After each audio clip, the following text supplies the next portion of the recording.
And we are back for another episode of Michigan Wolverines Call-In Show Live. That's right, folks. Don't adjust your sets. My name's John Diadamo, not TJ. TJ is off tonight, and he'll be back with us Tuesday night for the Michigan Wolverines live show. If you know me from the Tuesday show, I'll be the guest host tonight. Today is our 12th show, believe it or not.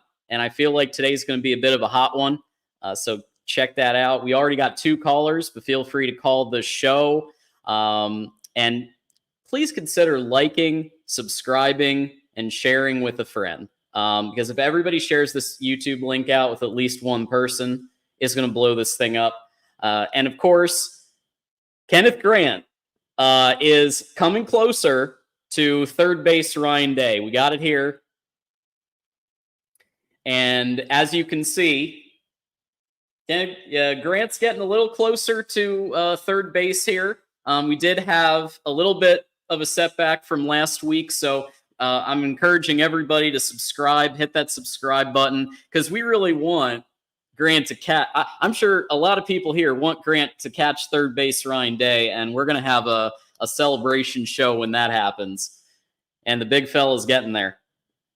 Okay. We also do want to remind everybody that we're on our special super chat and membership drive, which means we will do the first hour of the show no matter what. Completely, if nobody super chats, nobody does membership, we'll do an hour anyway. But if you want a second hour, it's 100 in memberships or super chats, so you can gift people members. That counts. You can get a membership yourself to the Connor Stallions tier or the Those Who Stay tier or the leadership Leaders and Best. That counts, or super chats. And if you want a third hour, 200. And if we go to a third hour, that's probably going to cap it. Unless there's a lot of appetite for me to keep going. I think that's probably our max. But just a reminder on that. And without further ado, let's just quickly look at everybody. Great job, Moose. Ferris. So we got some people here already. Moose, congratulations on staying healthy, dropping weight. I know it's hard. I've been there. Personal training, all that good stuff. King of the North in the house, absolutely. So we got our membership. All these people I just highlighted are members. So it's very exciting. We've got a lot going on here. All right, y'all. So with all that said, we do have a special guest, as we try to have every week. And this week, a lot of you are going to know him because you might subscribe to his channel on YouTube, or you might be in a chat. You might see him. He definitely goes hard in the paint in some of the podcasts out there. We got here this Thursday. We got Johnny Olden Jr. in the house. Go Blue, Johnny. Thanks for coming on. How's it going, John? It's great. I mean, it feels like Christmas morning for certain rival fan bases, but I'm feeling good. Yeah, they're going crazy. I appreciate y'all, you, TJ, and of course Mark, bringing me on. Absolutely, and we do want to encourage everybody to check out your channel and hit the subscribe button to your channel. So what you got over on your YouTube channel over there? I really like the off season. I'm just kind of ranting about what's going on in the off season, practice, OSU. I've always got my eye on OSU, so I'm always ranting about them, whether it's good, bad, whatever. I'm on their neck. You can count on that. You can count on that. But so I'm ranting about Ohio State and just other things with football that comes to mind. But once the season starts, I do a lot of analysis. Like I do a pregame analysis, I do postgame analysis, and then I could just do videos in between about certain things that I see. Well, tell you what, you got a lot of fans here in the chat. A lot of people who are members over here, or they're over here. Johnny's hilarious. What up, Doe? Ferris Khan, who's For those of you who don't know him, I mean, you should, but I know him from The Menace. oh yeah. He's of course our regular analyst, and he hosts his own show here called Smash the Numbers that he puts out and really goes and does that deep dive. So people are excited to have you, and going to go ahead and introduce today's topic, which led a lot of people to who are not Michigan fans, but who might be fans of the Ohio State Buckeyes or the Michigan State Little Brothers. And that's the news from yesterday from the NCAA. So Tuesday night show, we talked about what might happen with Connor Stallions in that situation. Well, as what usually happens, then breaking news came after we did that show, and so it was announced in a 48-page document from the NCAA that Jim Harbaugh, who is now, of course, the head coach of the Chargers in the NFL. So he has some separation from this now. But he does have a 4-year show cause. So for people who are listening who don't know what that is, if he comes back to college at any point in the 4 years, he would have a 1-year suspension. So what I think would be funny is if Michigan gave him like $1 a year salary, and then the clock starts running now. Give him $1 a year salary just to to talk about this, but just a couple of quotes from the document. The reason for that they say that they published this, and the reason for the punishment is because of Harbaugh's conduct, because everybody else negotiated a settlement, and there's a 3-year probation that was already announced prior. This is solely about Harbaugh.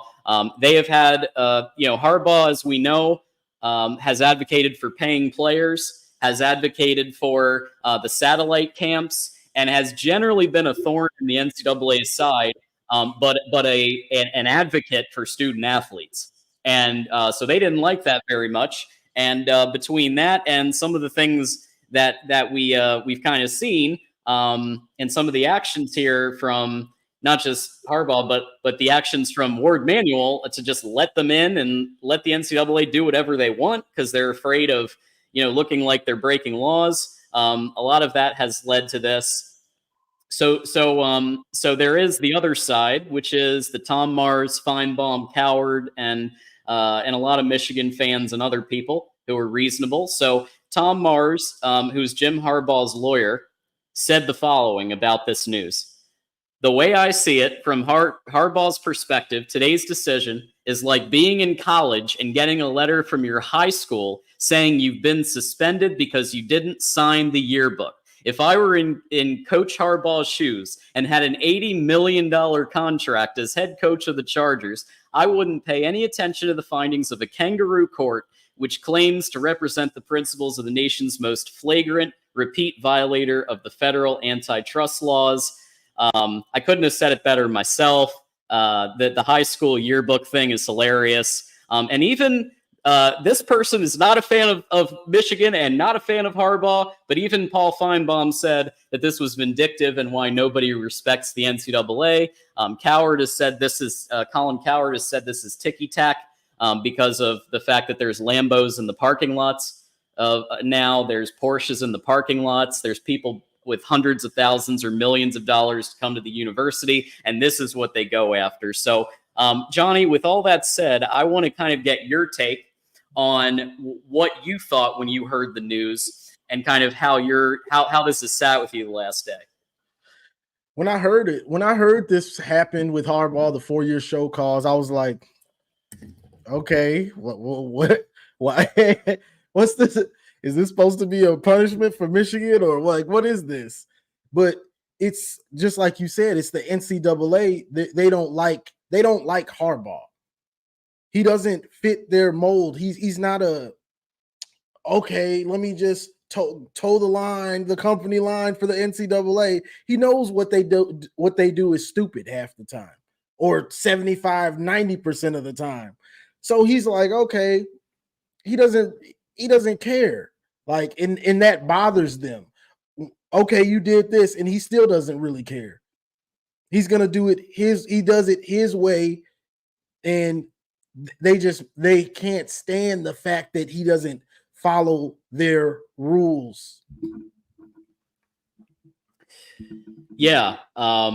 They couldn't I guess stand the I think that what really stuck was the advocacy of student athletes, but let's also not forget that 3 members of the Committee on Infractions are either Ohio State alum or Michigan State.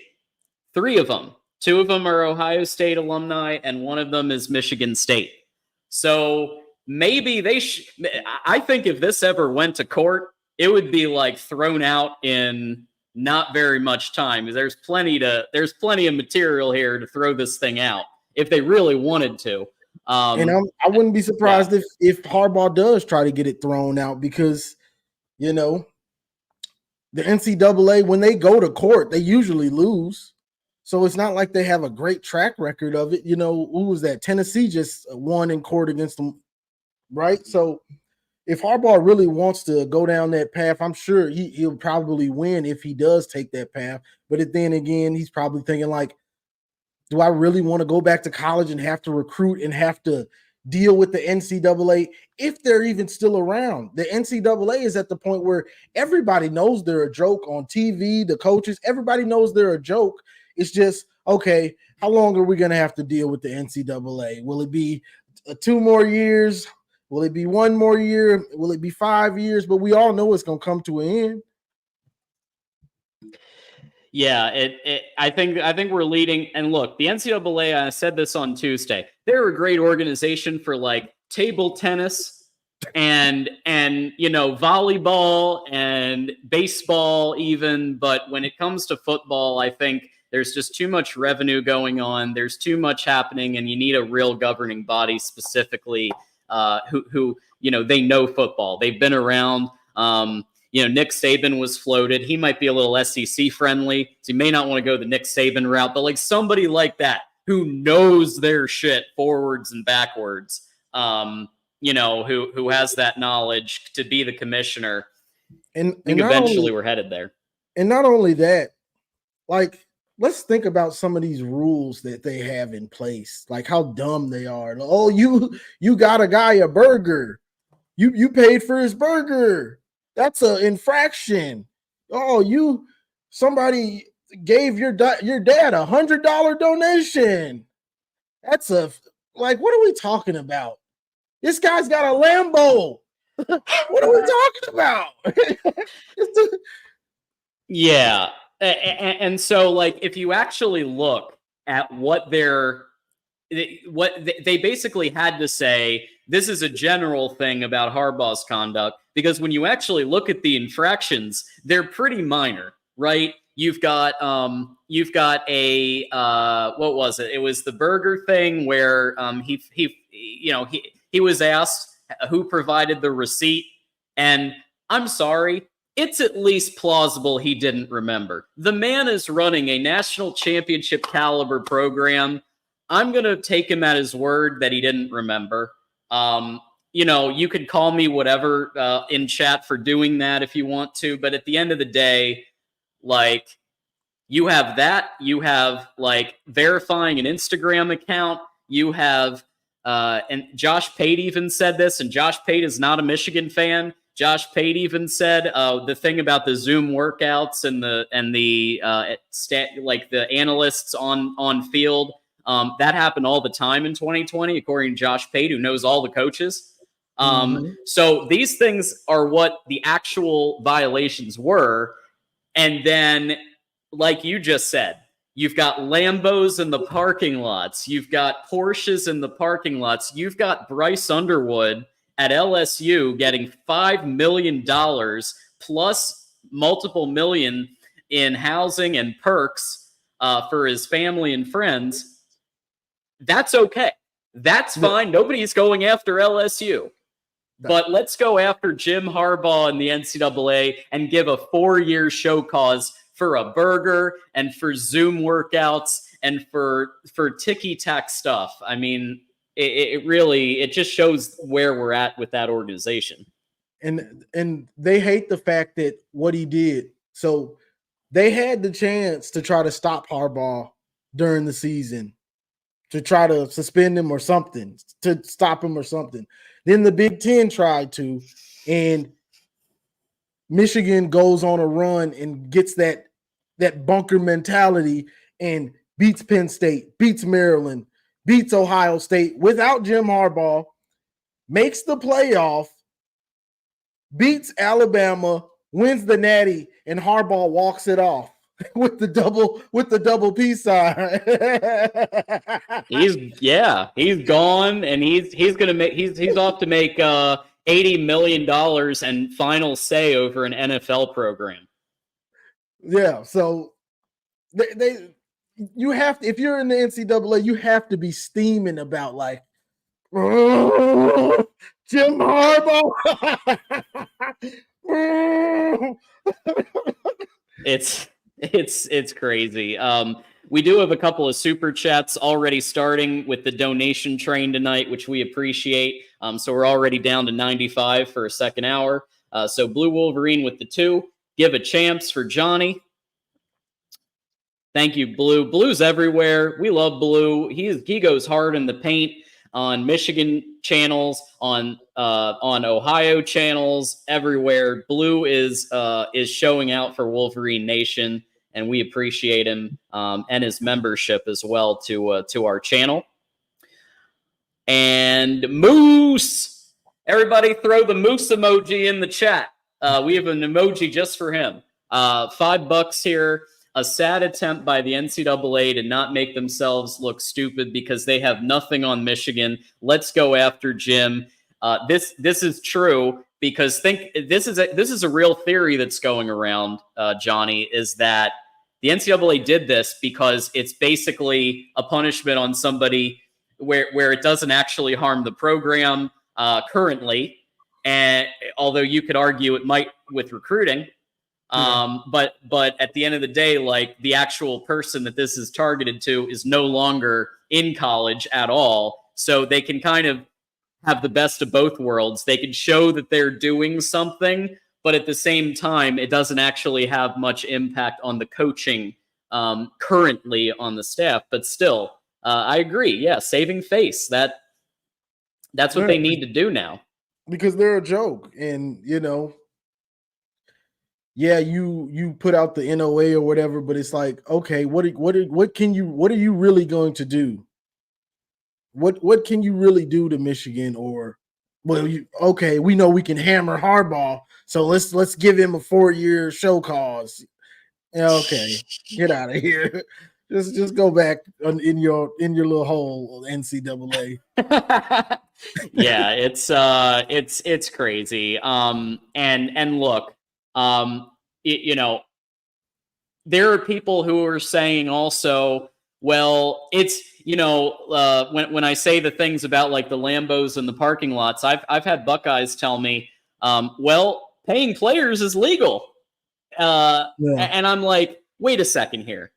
So you're telling me that your argument is that because a court has ruled that that technically NCAA can't enforce that bylaw of like going after schools for paying players anymore, that's equivalent to a burger and Zoom workouts and Instagram verification. You're gonna say that paying players is okay because the court said it was okay, but it's still breaking rules.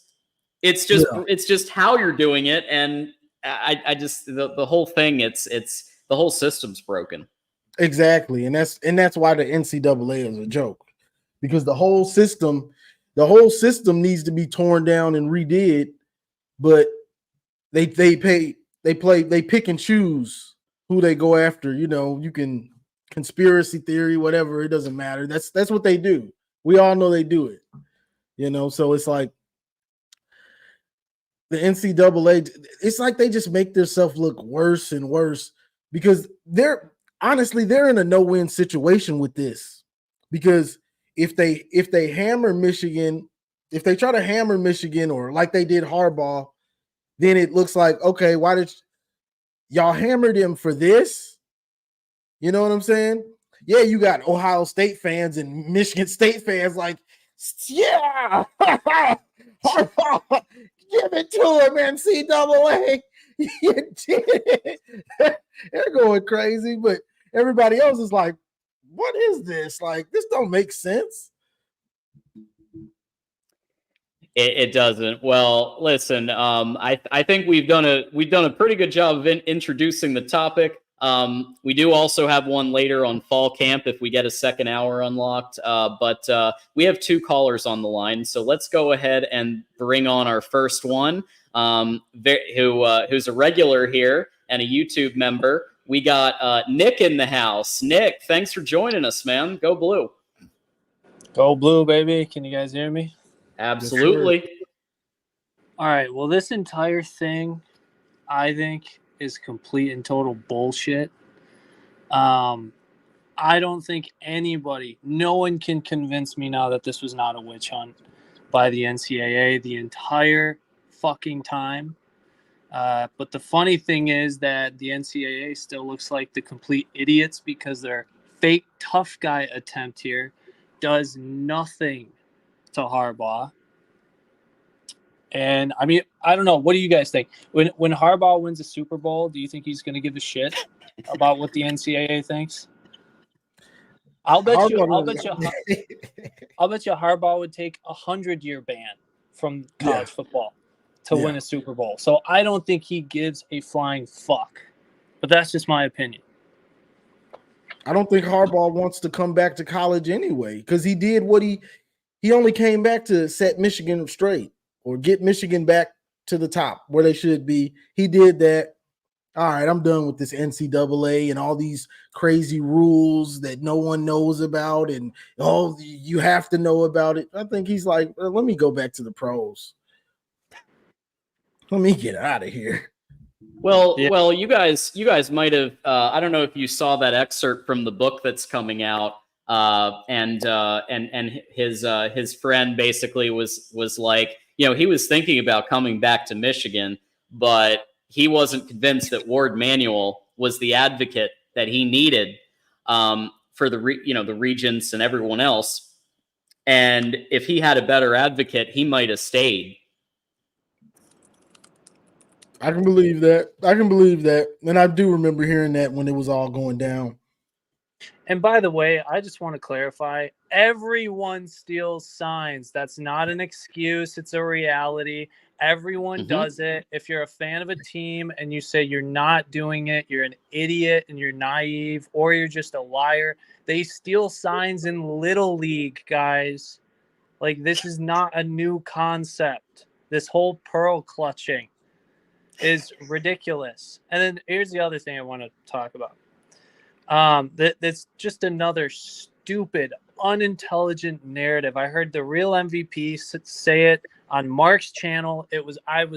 I could not believe Mark did not see this or push back, but it was a straight up lie. He believes, and he stated, other people have stated it too. It's not just him. That's why I'm addressing it.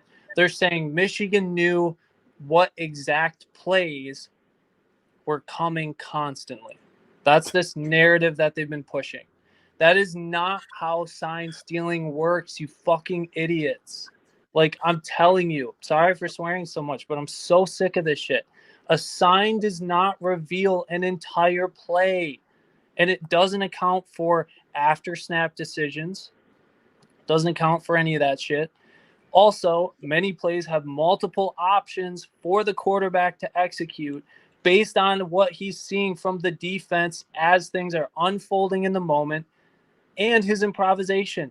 That we see that all the time. Some of the best or most impactful plays we see in college football are broken down original play calls where a freak athlete makes an amazing play. That's what highlights are a lot of the time. So this narrative that Michigan knew exactly what play was coming all the time is like 10 IQ level bullshit.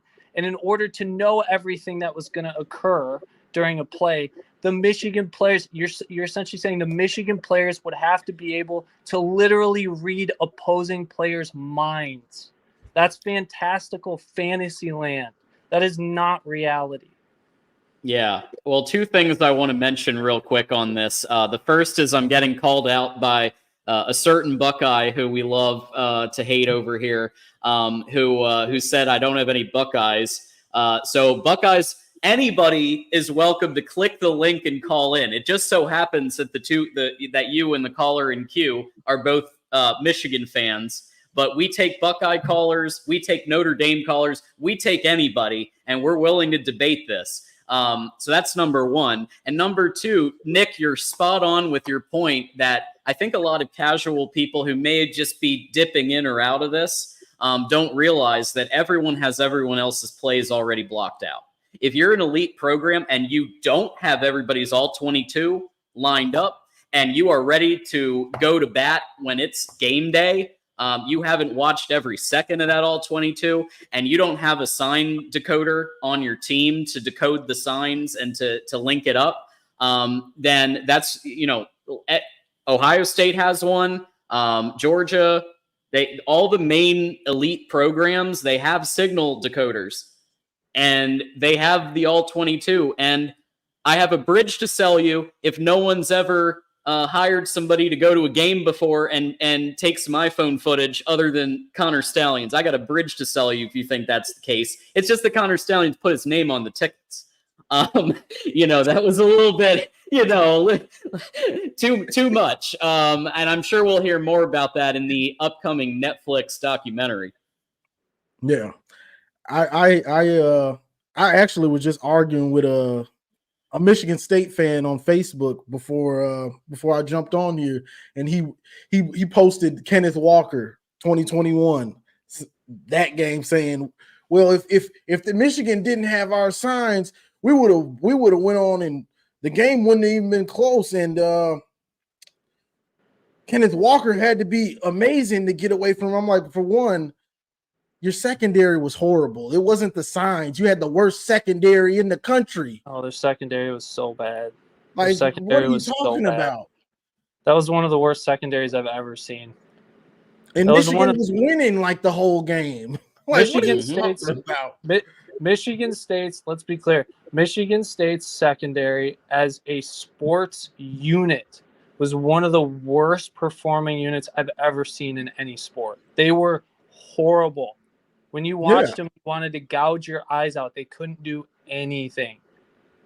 Their secondary has been consistently horrible. But now Michigan State OSU fans, they've got a ready-made excuse. It's because they don't want to look at themselves and their flaws and the reason why they really lost the game.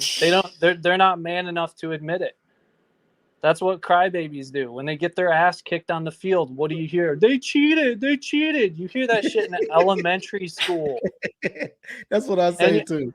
And you're having 35, 40, 45-year-old Buckeye and Michigan State fans on Twitter because they got nothing going on in their lives trying to attack 21-year-olds who are kicking their team's ass and they're pissed.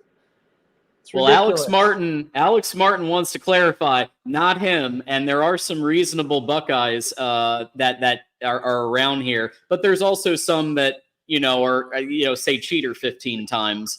So you have the best of both worlds there. But real quick, guys, I do want to just thank Detective Loki for gifting a membership. So welcome to the membership program to Jeremy. So Jeremy gets a free month of Those Who Stay Will Be Champions tier, thanks to Loki. So that helps with our $100 total.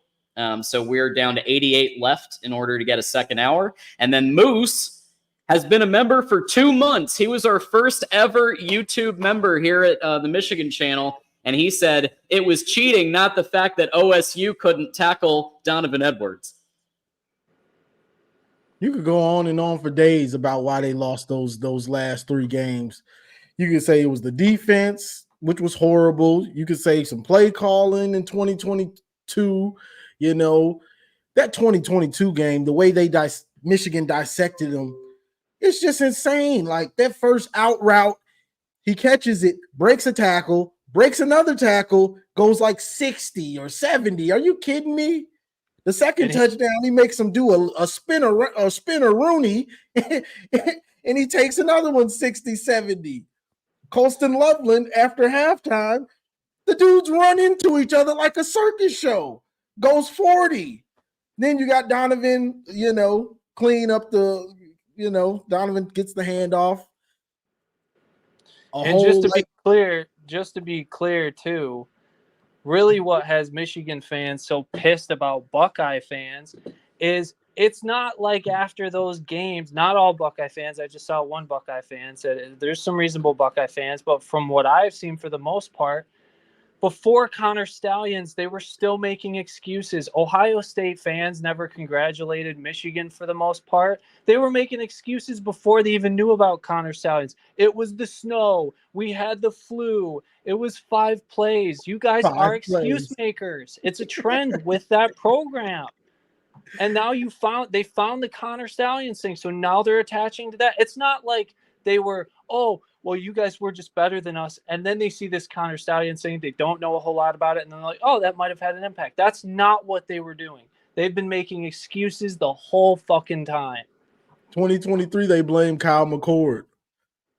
They blame him. If we didn't have McCord, we only lost by 6 with our worst quarterback ever. But before that game, they were saying Kyle McCord was way better than JJ McCarthy. Yeah. That was hilarious. They hyped him up, and we knocked him down. And I'll get through this next part real quick, but I just got to throw this out there. Okay, so this whole thing about it had a significant competitive advantage. The NCAA Council actually voted down this bylaw, this 1161 bylaw, because they clearly indicated the rule was obsolete and not even worth taking the time to officially eliminate it. You can look this up. November 2021. The NCAA Legislative Committee proposed to repeal it. NCAA Council considered the following before voting it down: the burden of monitoring and enforcing compliance with the legislation. 2, potential costs associated with in-person scouting, impact on student athletes' time, and listen to this one: the availability of live streams and pre-recorded game film in the digital age. What that's essentially saying is the games are on TV. You can see all the signs anyway. This rule doesn't mean anything. And they also directly quoted saying it's a minimal competitive advantage. I'm done hearing about this. Yeah, real quick, the one thing I would say is that the thing that sticks out to me is the fact that 11 is written in the bylaws for full-time staff. So if a full-time staff member goes to a game and films, that's not okay. But there is nothing saying that you can't hire a buddy to go to a game, send a Venmo, and take iPhone footage. There's nothing saying you can't do that if it's not full-time staff. So really, there's only the one case of CMU, and technically Connor Stallions was, from what we understand, employed by CMU for that game to help them out specifically, and nobody's talking. Stallions isn't talking, CMU isn't talking, so they're going to have trouble nailing them down on that one. Buckeye fans, Michigan State fans, NCAA, it is not Michigan's fault or problem that you wrote a shitty rule. That's why they're pivoting to the spirit of the rule now. Because the original rule, they don't even know if it was actually broken or not. That's how stupid this is. That's how stupid this entire thing is. It's been a cluster, you know what. And lastly, I know you got to get to other callers, so thanks for letting me get this off my chest. But I've heard Mark talk about this. I've heard other people talk about this. Another narrative. You can't take credit for adversity you created because that's not really adversity. That narrative is bullshit through and through in this circumstance. It's flat out disingenuous because when Michigan fans are talking about adversity, they're coming from the perspective of the players who didn't know what was going on, or at least they weren't implicated. And the players are the most important component of a college football team. So saying Michigan cheated as a group is inaccurate because not all members of the team, quote unquote, cheated, especially the players. The players were the ones who had to overcome a shit ton of adversity, and they didn't do anything to deserve the absurd public defamation, which, let's be clear, it was defamation that took place, saying they only won because they cheated. I've never seen a team with 20 and 21-year-olds who've overcome so much adversity, which it is adversity in this case. But all right, I'm done. I got it off my chest. I appreciate you guys taking my call, but I'm just these narratives have got to die. Nick, I appreciate you calling in and being so supportive of us and everything we do. So thank you so much. Thanks, Go guys. Blue. Nick. Go Blue. Okay. Yeah, those. Go ahead. Those that adversity, honestly, I think that's part of what made them get so close and got them so locked in. So thanks, Buckeye fans and NCAA. You got us locked in. You got us a natty. Yeah, it's pretty crazy. Okay, everybody. So I do want to thank a bunch of people that we're really getting up there now in terms of total. We have 52 down and just 48 to go to get a second hour. So thank you first and foremost to Tom Bouchard, who gifted a membership. And it looks like David Parker got that one. So welcome to those who stay will be champions. Moose, let's get some moose emojis going for 5 memberships. And who's getting those? Let's see. Shadyville. Oh, I think Shadyville is a Buckeye, but that's okay. 301, go Blue. John Burkett, Small Time Republic, and Joey Foster. Joey Foster has a membership, who's of course our, who's our channel manager and also, merch manager. Joey Foster, he's got the West Virginia channel as well. Check that out. Joey Foster and everybody else. Moose with 5 memberships. Thank you so much. We got Tom with another one. Let's see who got that one. Let's see. Blackie Tom. I don't know. There. And then we've got Detective Loki. So we got Trojan Fight. So we've got a Trojan who I think this is our first Trojan YouTube member. So very, very exciting there. And then we also have Go Blue, $1 super sticker. So look, folks, even $1, we love that. Like, that's cool. You got $1? That's cool. You want to hit the like button? That's cool. Okay. Whatever you can do, we appreciate it all. So thanks everybody. And we've got our next caller if you're ready to go to Juju here. Okay. We got Juju on the line. Welcome back. What's good? Y'all hear me? Absolutely. Yes, all right, I don't really want to touch on the NCAA stuff too much. Bro kind of beat it on the head. So I want to get into like the fall camp stuff. I know you're going to save it for that, but I just got a few comments sure on it. But before I do, I want to give a special shout out to Moose, man.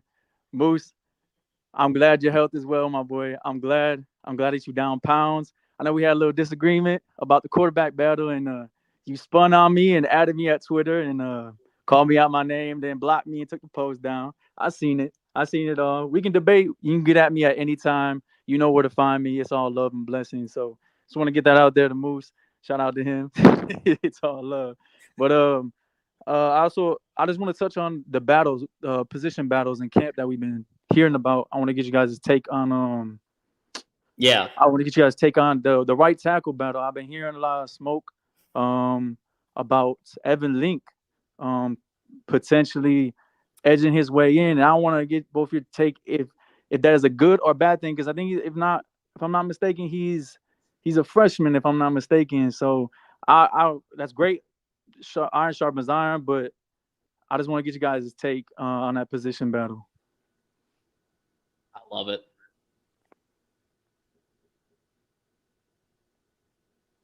I'm a big fan.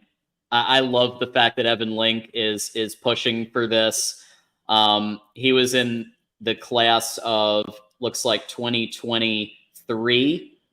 So he's been around a minute. But that's still young for a lineman.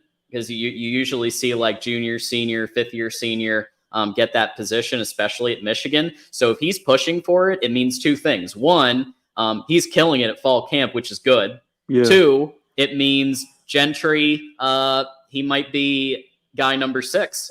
He might wind up being number 6 in the 6 lineman sets. That could be happening, or there's a couple others like Percy who could be that 6th as well. But yeah, lots could be happening there. Yeah, if he's you want competition at each position, especially on the offensive line, especially what we like to do with the big sets, bringing in 6th and 7th offensive linemen. So it's only a good thing, if he's a sophomore and he's pushing like that with Gentry, it's possibly that, okay, where's the ceiling? If you're a sophomore and you're pushing like that to start, that means you get him in now, his ceiling, who knows how high it could be, So I only see it as a good thing, honestly. Yeah, I feel you. I didn't know how to read it with the Gentry thing and Percy, because if he's challenging them as a freshman, where does that leave them? Is he really that good? Whereas Gentry hadn't played in 2 years. Percy is backing him up, and Gentry ain't, like I said, he ain't played in 2 years. He's been on the mission. He's probably rusty. He probably is rusty. Very talented though. He was a high touted recruit, very talented. I'm not concerned about Miles Hinton or Josh Preeb. I don't know if you guys got the Sam Webb information. They basically think that Hinton and Preeb are locked in. Like they're 100% gonna start. I was surprised to see that El Hadi wasn't locked in. They said everywhere else is a position battle. I was surprised on that. And Crippen, I know Raheem Anderson. I know he's pushing hard for that. Do you see Raheem taking over that center spot?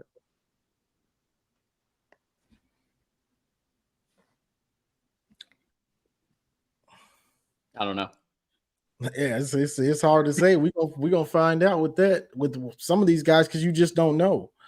But with Hinton and Crippen, those guys have got a bunch of starts.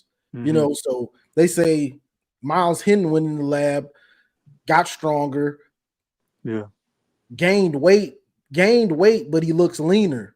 And he says they said he feels like he's got his grown man strength. That's what they said. So, it's not like Miles Hinton didn't have all the potential, he didn't have the potential. He just wasn't on his A game. He wasn't on his A game yet, so that's what you do in the off season. You get back in the lab, whether it's stronger, footwork, technique. Once the off season, you get in the lab. So I honestly expect Hinton to play well this year. Yeah, I think if he beats out Crippen, again, just like with what we just said with right tackle, that's monumental. That means again, that means that they did so well that they beat out the person that kind of started as the definitive starter. That can only be a good thing, right? And again, that shows the culture hasn't changed either. The culture has always been under Jim Harbaugh that it's a meritocracy and the best players are going to play, period. Every week. It could even change week to week. That's how he's always been. He doesn't care about people's dads like Derek McCord complaining because they're not getting the playing time. He doesn't care about any of that. He cares about putting the best players on the field, and Sharon Moore continuing that tradition. I do want to really quick, we have a bunch of new donations and memberships here. So Mike Anderson with the $5. When nothing happens to us, I'm afraid those Buckeyes might do something to themselves. They are so into it. The Buckeyes might be playing some Green Day, Boulevard of Broken Dreams, if what we think is going to come down actually happens, which is either nothing or a lawsuit or a fine. If they do anything more than a fine, look for a lawsuit. Seriously, they nobody in the Michigan program inside expects a postseason ban or vacated wins. Yeah, watch out for your OSU friends, because they'll go crazy. check on them or either lock your door. Maybe. And then one more, Moose with the 5 gifted memberships, which puts us now, thanks to Moose, at 82 total bucks. Only 18 bucks left to get a second hour of the show. And these are the people getting memberships: Kenji Davis, Jay Go Blue, Jay Buck, Brian Pointer, and Mike Campana have all joined the Those Who Stay Will Be Champions tier for a free month, thanks to Moose. So really appreciate that. And yeah, we're close to 100 now. And when we get to 100, we got a special emoji for these topics that we've been talking about. We got a special one. So that'll be coming up down the pike here very shortly. But with that said, continuing on the conversation of fall camp, yeah, I think if Raheem and if Evan Link are battling, that's a great thing. Yeah, I 100% agree. I want to switch over to the defense. What really it kind of shocked me a little bit when I heard about it. With Hillman. With Hillman, I heard that he's sneaking down the nickel now a little bit with him, McBurrows, and Barry, which shocked me a little bit. I know they're all versatile. You want a lot of people who can play nickel, free safety, and strong. But that one kind of shocked me a little bit. I think Zeke sounds like he pretty much got it wrapped up. I don't know if they're moving him a little bit down to nickel because the competition up top that's stiff. You got Walker, you got Jaden, Page. So I just want to I don't know if you guys heard that. I just want to get your take on the him moving down to nickel. I hadn't heard that, but honestly, it makes sense with that safety room. With like you said, Quinn, Makari, Wesley Walker, and Jaden Mangum. Mm-hmm. Like all those dudes have played a ton of snaps. Like not in garbage time, but in actual games, big time moments. So you probably not getting on the field with those 4. Right. You ain't getting on the field. So, that's your best bet is to, jump in at that nickel. I'm honestly surprised that they're not thinking about McBurrows a little more on the outside. He's a great tackler. Yeah. He's a great tackler. Yeah, and he's physical. If it wasn't Zeke Berry, I would want McBurrows, but I've been waiting on Zeke Berry's time. So I'm ready for Zeke to show out this year. And one thing to add to that on the safety position is there is a possibility that in November or the postseason that Rob Moore comes back. So that's also a factor in all of this. If he comes back to, I would assume that they would want to put him in the rotation, given what he did to seal the game against Ohio State last year. That's great that you bring that up. If he is back, do you expect? I kind of have mixed feelings on it because you go the whole year with, he wouldn't be back till the end of the year. You go the whole year and you got a feel for your rotation. And then we seen it last year when he came back from injury. He was very, very rusty, missing that tackle with Rutgers and everything. He was a little bit shaky in coverage. Do you throw him in the rotation? Do you sit him still? Do you play it safe because they've been balling all year? Get you guys' take on that. That's actually a really great thing you brought up. I wouldn't just throw him out there. I mean, we know he's Rod Moore, but I wouldn't just throw him out there because the end of the year, they're saying it's going to be around the Ohio State game. Mm-hmm. You're not going to want to throw him out there against that. You're just not going to want to do it. I mean, yeah, he's a good and great player, but everybody gets rusty. Everybody gets rusty when you're not playing the game. So I wouldn't want to do that. I would still bring you. The hope would be to bring him along in practice, so getting him up to it, and then hopefully now you can have him back for hopefully the playoff run. That's the real goal for the Big Ten championship and the playoff run. Really, get him in the rotation, maybe Ohio State a little bit, Big Ten championship a little more, and then the playoff. All right, let's go win a title. We got our guy back. That's the hope, No, I completely agree. And I'll guinea pig off of that since Rob Moore's injury, and I'll go to Rashawn Benny's injury. With him being out the whole offseason, do you think they put him in that third spot right off the jump because he's 100% healthy, but his legs aren't. I don't think his legs will be underneath him because he's been out the whole all season. Or do you run with the Trey Pierce and the Inoue and then slowly working back? I mean, we got Texas week 2, so I think that just depends on who how far along he is. You know, we just really have to wait to see what's coming out of practice on how far along is he? Is he back 100%? Is he looking like Rashawn Benny? You know what I mean? Because similar to like Blake, what was that last year? Yeah, that was last year. Blake and Donovan weren't getting hit. You know, they had the surgeries. Then when the season started, it was like, it kind of looks like Blake, but that ain't Blake. It took about 4 or 5 weeks. So we're going to have to see exactly how serious the injury was and how far back is he. Because sometimes dudes, they can come all the way back and they're 100% and ready to go. Right. So, because I know I saw some pictures of him at camp doing some drills, but I haven't seen the video and seen how he looks. Because a lot of the times you can just see a video of some of these dudes coming from injury and you can tell, all right, he ain't back all the way, you know. So that's gonna be it's a wait and see to me. Josh, you got to take on that? I just think in general, like, look, especially when you're the caliber of I feel like that's a whole nother level. Like the Blake Corum, Donovan Edwards back and forth situation. Look, Donovan Edwards thought he was going to be the starter last year, thought that Blake Corum was going to be going to the NFL. Blake Corum, thanks to the Those Who Stay Fund, decided to stay another year. And so Donovan he was in his head there for most of the season. He was in his head until he really started to break out against Penn State. He had some good runs. And then, of course, as we know, against Washington, just absolutely took the top off there and showed why he's going to be 1A going into game 1 of next year. But at the end of the day, like that's a whole nother level of like talent management.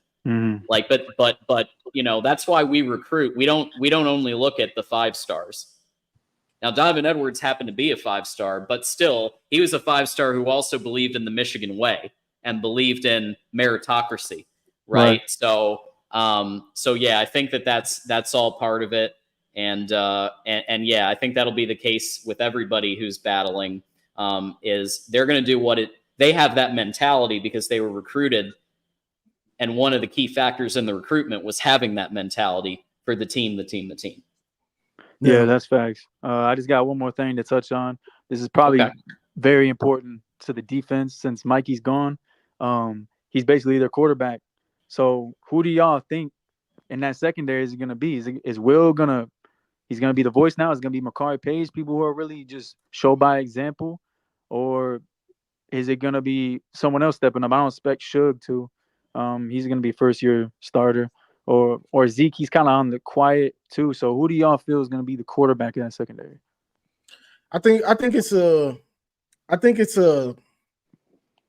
committee. I think it's kind of a committee, honestly, because the corner has to communicate with the safeties, you know. So Will's going to be communicating. We know he's going to be communicating because we know he's the best corner in the country, pretty much. But Makari and Quinn, those dudes have been around and been in the system. You know, Wesley and Jaden, they haven't been in the system. So who knows how far along in learning the system they are at this point. Right. But you got Quinn and you got Makari. Quinn's been around for a long time, and Makari's been starting for 2 years. So I got trust that one of these dudes, you would think it's been Makari because Quinn's been a rotational dude. But Makari has been starting for 2 years. So it shouldn't be anything new for him to take that leadership. Like, okay, because I heard in the offseason he was doing it more once Rod got hurt. So it's like, all right, now Rod's not here. This is my secondary. You know, this is my secondary. So I'm expecting Makari and Will at corner, of course. Yeah. And they've been saying that Will Johnson stepped up as a leader in fall camp. And yeah, Makari Page is another one who's going to be a top leader for sure. we do have a bunch of memberships to thank and 3 callers to go. So do you have a final thought for us, Juju? No, that's it, y'all. I appreciate y'all. I appreciate y'all for real. I appreciate you for calling in. Go Blue. Go Blue. Go Blue. All right. Yeah, that's an interesting one because we've been talking so much about who's the quarterback of the offense, but there's, having that defensive leader just as important, especially with a new defensive coordinator. So, couple of things here. We've got we got some people to thank. We got Detective Loki with another gifted membership. So Rich T, congratulations on becoming a Those Who Stay Will Be Champions member. And then, after that, let me know who else got one because I'm having trouble tracking everybody. But Moose with another membership and with a $2 super chat. And yes, we did just reach 102, which means we've unlocked a second hour of the show. We've got Jackson Johnson, who's our Chief Marketing Officer, aka Double J, as we sometimes call him. He's promoting everybody. He's there for everybody, and he's awesome. And happens to be a Bama fan who gives that perspective, which is really cool. So $2 for Jackson. 23 more days until the kickoff of the 2024 season.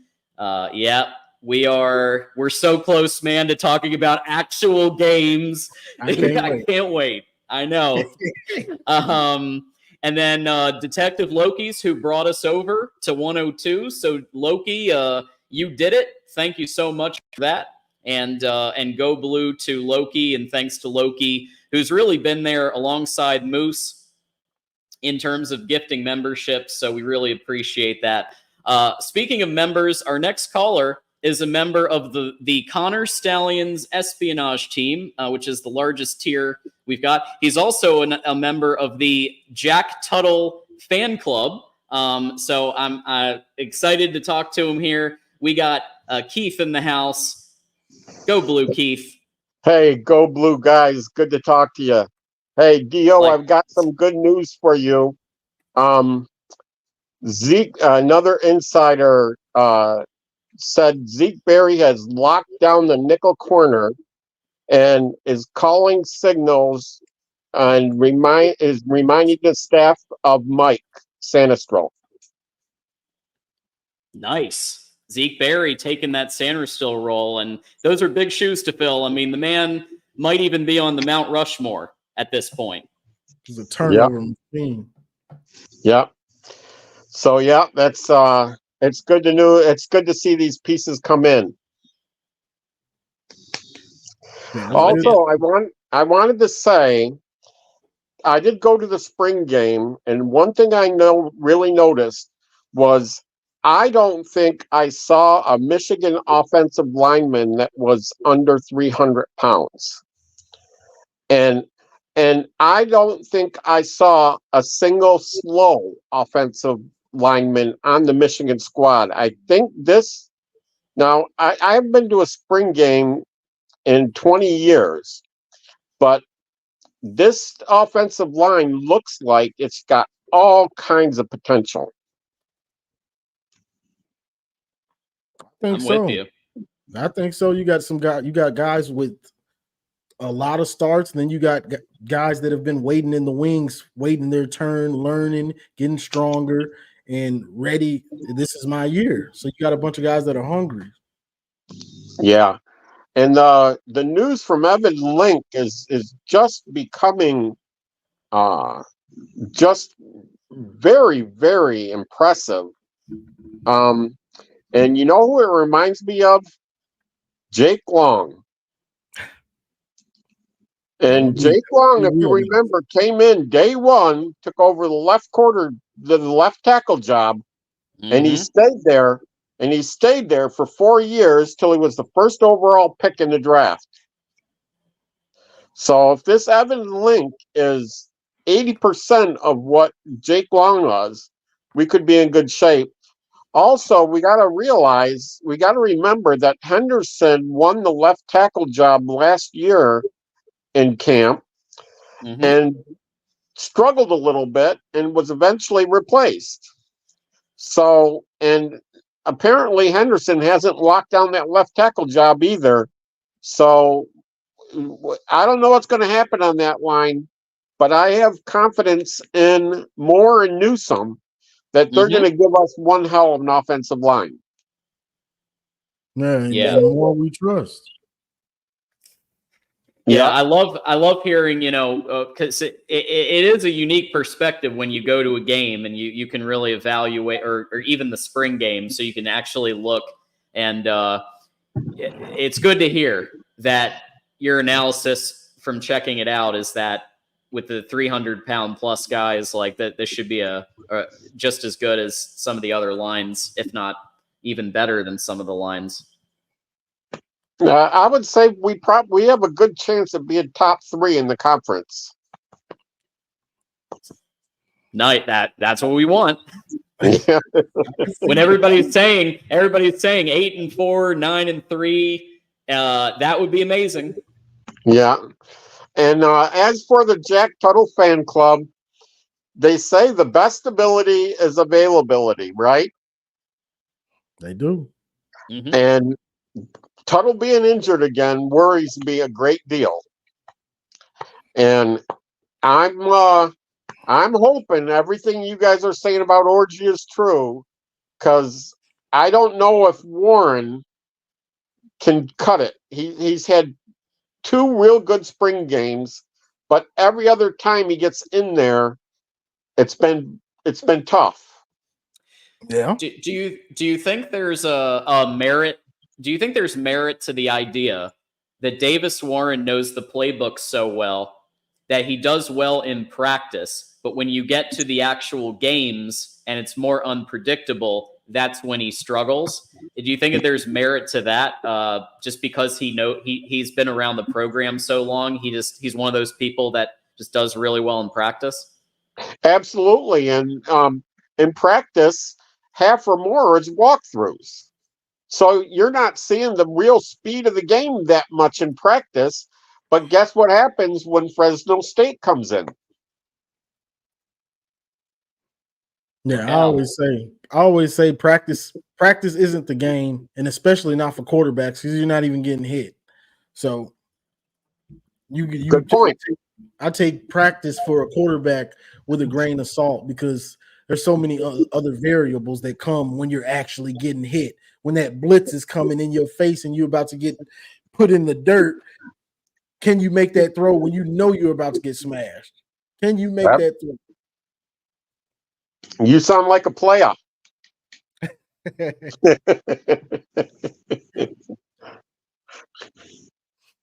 Any so we have a big line of callers, so you want to share a final thought for us, Keith? Final thought is did anybody did you see that video that came out about 6 or 7 months ago? It's called 3 Years of Misery at OSU. I did not, but that sounds fun. It is so fun. And you know what the kicker is? They have somebody playing the piccolo horribly. Oh, I've seen that. Oh, you saw it, Neil? Yeah. I saw that. Yeah. With the bad piccolo play is just hilarious. I've been laughing for months over that one. Okay. Thanks for having me. Good to see you guys as always. All right. Have a good one. Good to see you, and thanks as always for the support of our channel. Okay. Go Blue. Go Blue. Go Blue. All right, everybody. So with that said, I challenged other fan bases, because I was hearing some people saying I was stacking the deck, but we take all callers, and this is proof. Our next caller, Johnny, is a Buckeye. That's right, folks. We got on the horn here. Alex Martin is about to join us. So Alex Martin is back with us this year, and Alex, it's great to hear from you. Hey, what's going on, man? Not much. Just it's an interesting week. So you guys have nothing to worry about. You guys develop talent, and that's just a fact. Michigan develops talent. We don't. So when you guys are looking at your recruiting and stuff, don't be concerned. We can have 17 star players, and we will still not win because we are not tough. The game of football is violent, exceptionally so. I was written up in the New York Times when I was a kid playing lacrosse for my high school. Alex Bruiser Martin looked me up. Our kids went to the hospital. I played defense. I was brutal. I snapped people's sternums. I was a brutal, vicious, horrible, nasty defender. Yeah. I got on the field and played safety in football, dude, and I tried to square up against a running back, and I got smacked so hard, and I realized, damn, this game is no joke. And then I took a huge perspective on football from then on. I was like, this has got to be I boxed, I wrestled, like. Football is the most violent thing in the world. No one can convince me otherwise. I'm sorry, nobody. I've been in scraps, fights. There is nothing like football on the planet. If you are not violent and tough, you will lose. And I think just what happened with the country, the economy in the last 25 years, where we were built on pure debt. We didn't make a single thing. We didn't go back to basics. We became highfalutin and full of baloney, mostly on the coasts of America, not in the middle of the country. I'm from the East Coast. It would take an East Coaster to man Ohio State and screw everything up. Okay, so he wants to be all mental about football, and he's not a tough guy, nor did he work in factories like Midwesterners did. He's not tough, and if you're not tough, you're not going to win the game. And that's the end of it. And Michigan fans have nothing to worry about. You guys went and did back to basics. You did old school football. You beat the pus out of people, and that's how you won. Ohio State has to grow up, stop acting little fairies in Columbus. I went to the school in 90 to 93. Okay, me and Robert Smith hanging out. Me Mustard Mustards. Remember that, Robert? Yeah. He's looking around going, dude, this is crazy. It was a fucking den of drugs. It was craziness. That was the campus back then. But no one complained about anything. When football sucked for him, he left the team and he said, F Cooper, whatever. I mean, I'm not comparing then to now, but now, clearly, not Urban, not Tressel, not, what's his name after Woody, not Woody. This guy right now is not tough. This guy is not tough. He's an East Coaster. He's not tough. He cannot freaking inspire these players to go through a wall, which you need to do. End of story.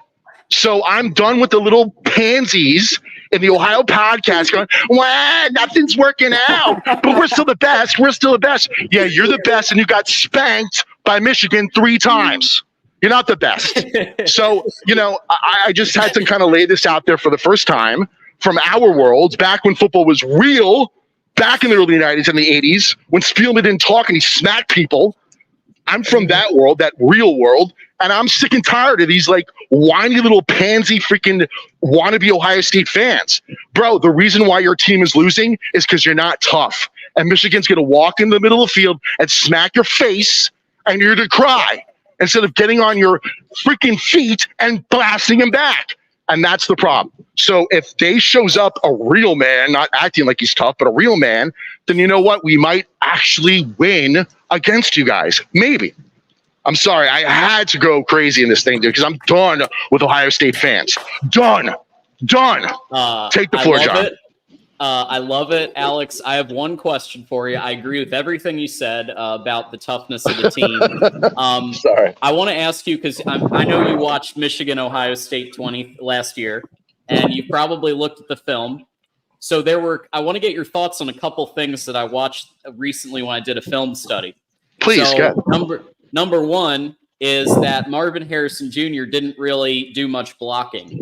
Because he was thinking about his fancy NFL job he was going to have. Keep going. Absolutely. Yeah. So Zach Smith pointed out a couple of times when he failed to block when he should have blocked. The right tackle kept getting cooked, and then he pointed out the Sanderstill of it all, and how Mike Sanderstill on the Michigan side was just laying the wood on people, like literally dropping people on the field.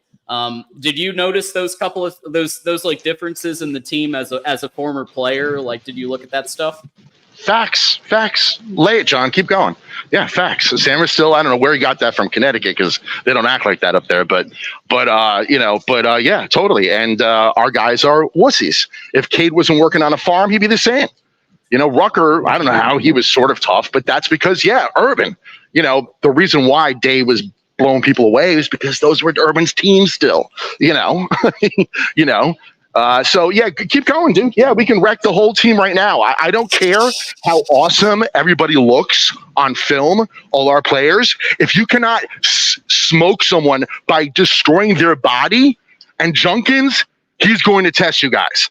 Junkins is going to test you guys. Agreed. Trust me. He is no joke. I've seen him, like, this guy wants to kill someone, and I'm so happy for that. The rest of them, maybe the freshman Travion. Let's not even go there, dude. I've been the biggest anti-Travion fan for 1,000 years because the guy will not smack someone face to face. So yeah, the entire team. You could say Harrison. You could say anybody. Look at the pansy ass from Pennsylvania. That went back to Penn State. He he's like, but I'm gonna get hurt. It's like, what do you think's gonna happen in the NFL, bro?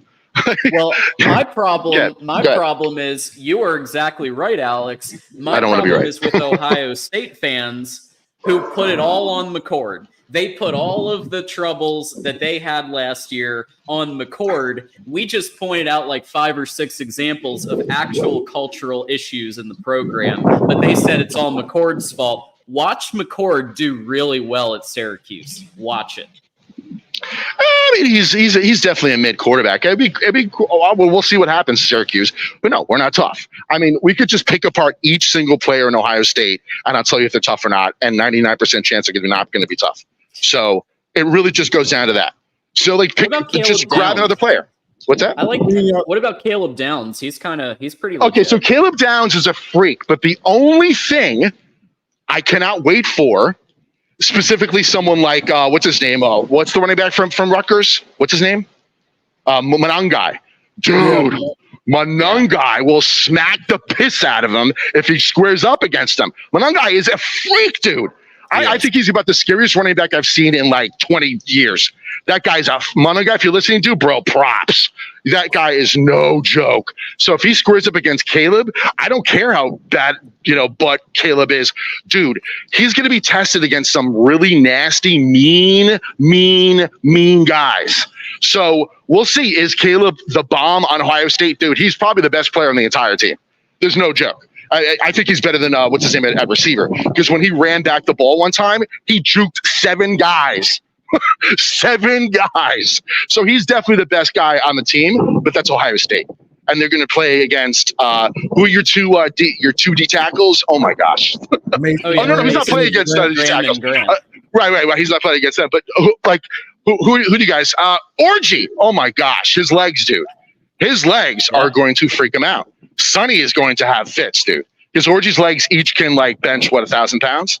He's really an athlete. He's been in fall camp. Early reports are that Alex Orgy has separated himself from the others. Davis Warren's throwing some picks. Jack Tuttle with another injury. Alex Orgy's been separating himself because he's been training a lot on throwing the ball because he's like everybody's been saying. Alex, there's a lot of question marks because he doesn't have a lot of in-game, actual game pass attempts, right? But he has, you see it in the high school film, you see it in the spring games, you see it here and there, and he's been working on that all summer to get to this point, and apparently all reports are that he's taken that step. That's great that he could throw, but honestly, he could win a game just on his legs. Michigan proved that. You ran the ball how many times against us? You guys can win on your running game. And if Orgy's running, no disrespect to Blake, but Orgy's about a running back. I'm sorry, he just is. Orgy could destroy a secondary in a heartbeat, let alone probably most of the front 7 of most teams. Orgy will win you games. But even if you didn't have Orgy, you've got the toughness. Michigan is a tough team. Go get some 1 and 2 stars. Don't worry about it. You guys will rock out.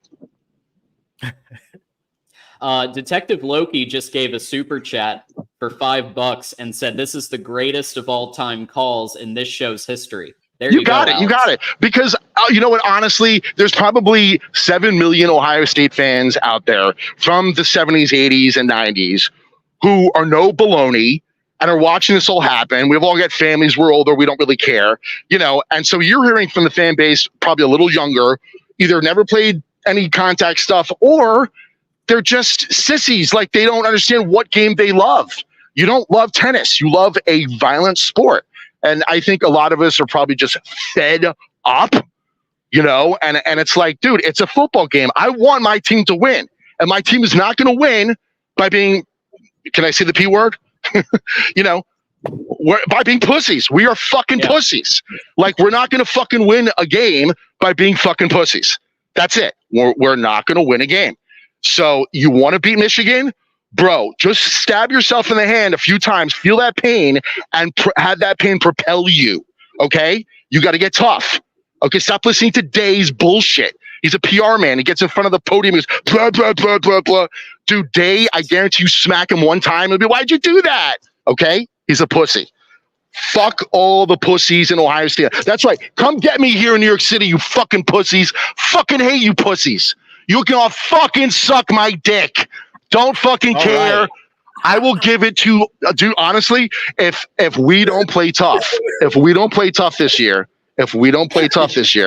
I don't want to hear it from Ohio State fans anymore. I'm done. I'm done with the games. I'm done with the bullshit. I'm done with the crying. Everybody cries at Ohio State. They cry. We didn't win. Well, look at Michigan. Yeah, you hate Michigan so much you can't write the letter M. But you know what? They're beating your ass every single fucking year. If you don't get, so I'm saying this to the players. I said this on another podcast. I pray our players listen and listen to me. Listen to me. Listen to me. Go through a wall, kill people. You have to have that mentality. Forget your fucking coach. It's not going to happen. It's not like Harbaugh was the greatest coach on the planet. The players said, fuck this. The Michigan players said, fuck this. And they won for Michigan. They won for Michigan. They did it themselves. Ohio State, wake up. Players, I want you to win. I want you guys to be the greatest team on the fucking planet, but you got to do it yourselves. Stop listening to that fucking loser. Do it yourselves. Wake up and go through walls, man. Do it for us old guys. Do it for Buckeyes. Take it, John. Thanks, Alex. Yeah, what a great call. And I'd love to keep it going. I got 3 calls. You got 5,000 calls, yeah. You got it, brother. I have to get that out. What's your final thought for us? My final thought is I have nothing more to say about Michigan. You guys are going to do well. One second. What the fuck is going on here? I have no idea about us playing whatever. It's going to be a good season. I think that our game with you guys is going to be absolutely phenomenal. I love chatting with you guys in the chat. You guys are very open-minded, unlike Ohio State chats who attack everybody, including Ohio State fans. So I really respect your chat. I just think it's going to be a phenomenal season for everybody in so many different ways. Helmet comms, whatever. It's going to be a really good season. I look forward to it, to talking about games in the future. Like you said, John, they're actually happening. This is going to be a great year, guys. A great year. So, yeah, Ohio State may screw it up, but I don't care. I don't care. It's going to be a great, great, great year. That's what I have to say. And I will just say to wrap this up that we had a couple of suggestions in chat that Ohio State should hire you. Absolutely. Thoughts on that? I will teach Vrabel a fucking lesson. Okay? I will teach everybody at Ohio State a lesson. Grow up! There it is. Alex, right. Alex Martin, you, everybody. Buckeye fan. I love everybody. I love everybody. I'll talk to you soon. Take care, John. All right. Later. Bye, man. Later, man. Oh, man. So that's Alex Martin. So we got some cool Buckeyes in here. Alex, you need to check out my channel. If you that hard on Buckeyes, you need to come check my channel out, and you go enjoy that. And I'll put that right in the link here as well. Yeah, by the way, folks, people are saying about the swearing. Here's the thing. You can say as long as it's not personal attacks, racism, sexism, politics, or ridiculous amounts of trolling, you could say fuck, you could say whatever. It's fine. Just stay away from personal attacks and we're good. So just a reminder that Double J's putting in that of Johnny's channel. So everybody, please do me a favor. Do Johnny a favor. Subscribe to Johnny's channel. He came on here. He gave his time to this show, well, let's thank him back, and let's all subscribe to your channel here. All right, coming up next, we got Corey G in the house. So Corey G is about to join us. Michigan fan, and he's got his shirt on, ready to rock for this. Corey, great to have you here. Go Blue. What's going on? Can y'all hear me? It's a little bit soft. I don't know if you can. Yeah, you sound a bump little it bit far away. Yeah, I'm on my tablet, so it's probably not coming in that great. Can you hear me better now? Yeah, a little bit. A little bit. A little bit. All right, man. I'm like to say what's up to y'all, Big J.O. What's up, man? I've been following your channel for a minute, brother. What's going on, bro? I appreciate you. I appreciate it. No doubt. I love the energy. You know. Yes, sir. Yes, sir. We can't hear you anymore. Or is that me?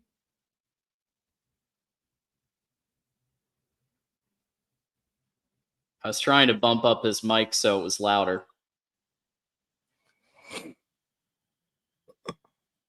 Let's see what happens. Let me see if I have to switch it back to automatically adjust. So, is that okay? A little bit better? Is that better? Yes, it is. We got you now. I'd like to say something about the sign stealing. That shit been going on since the 80s.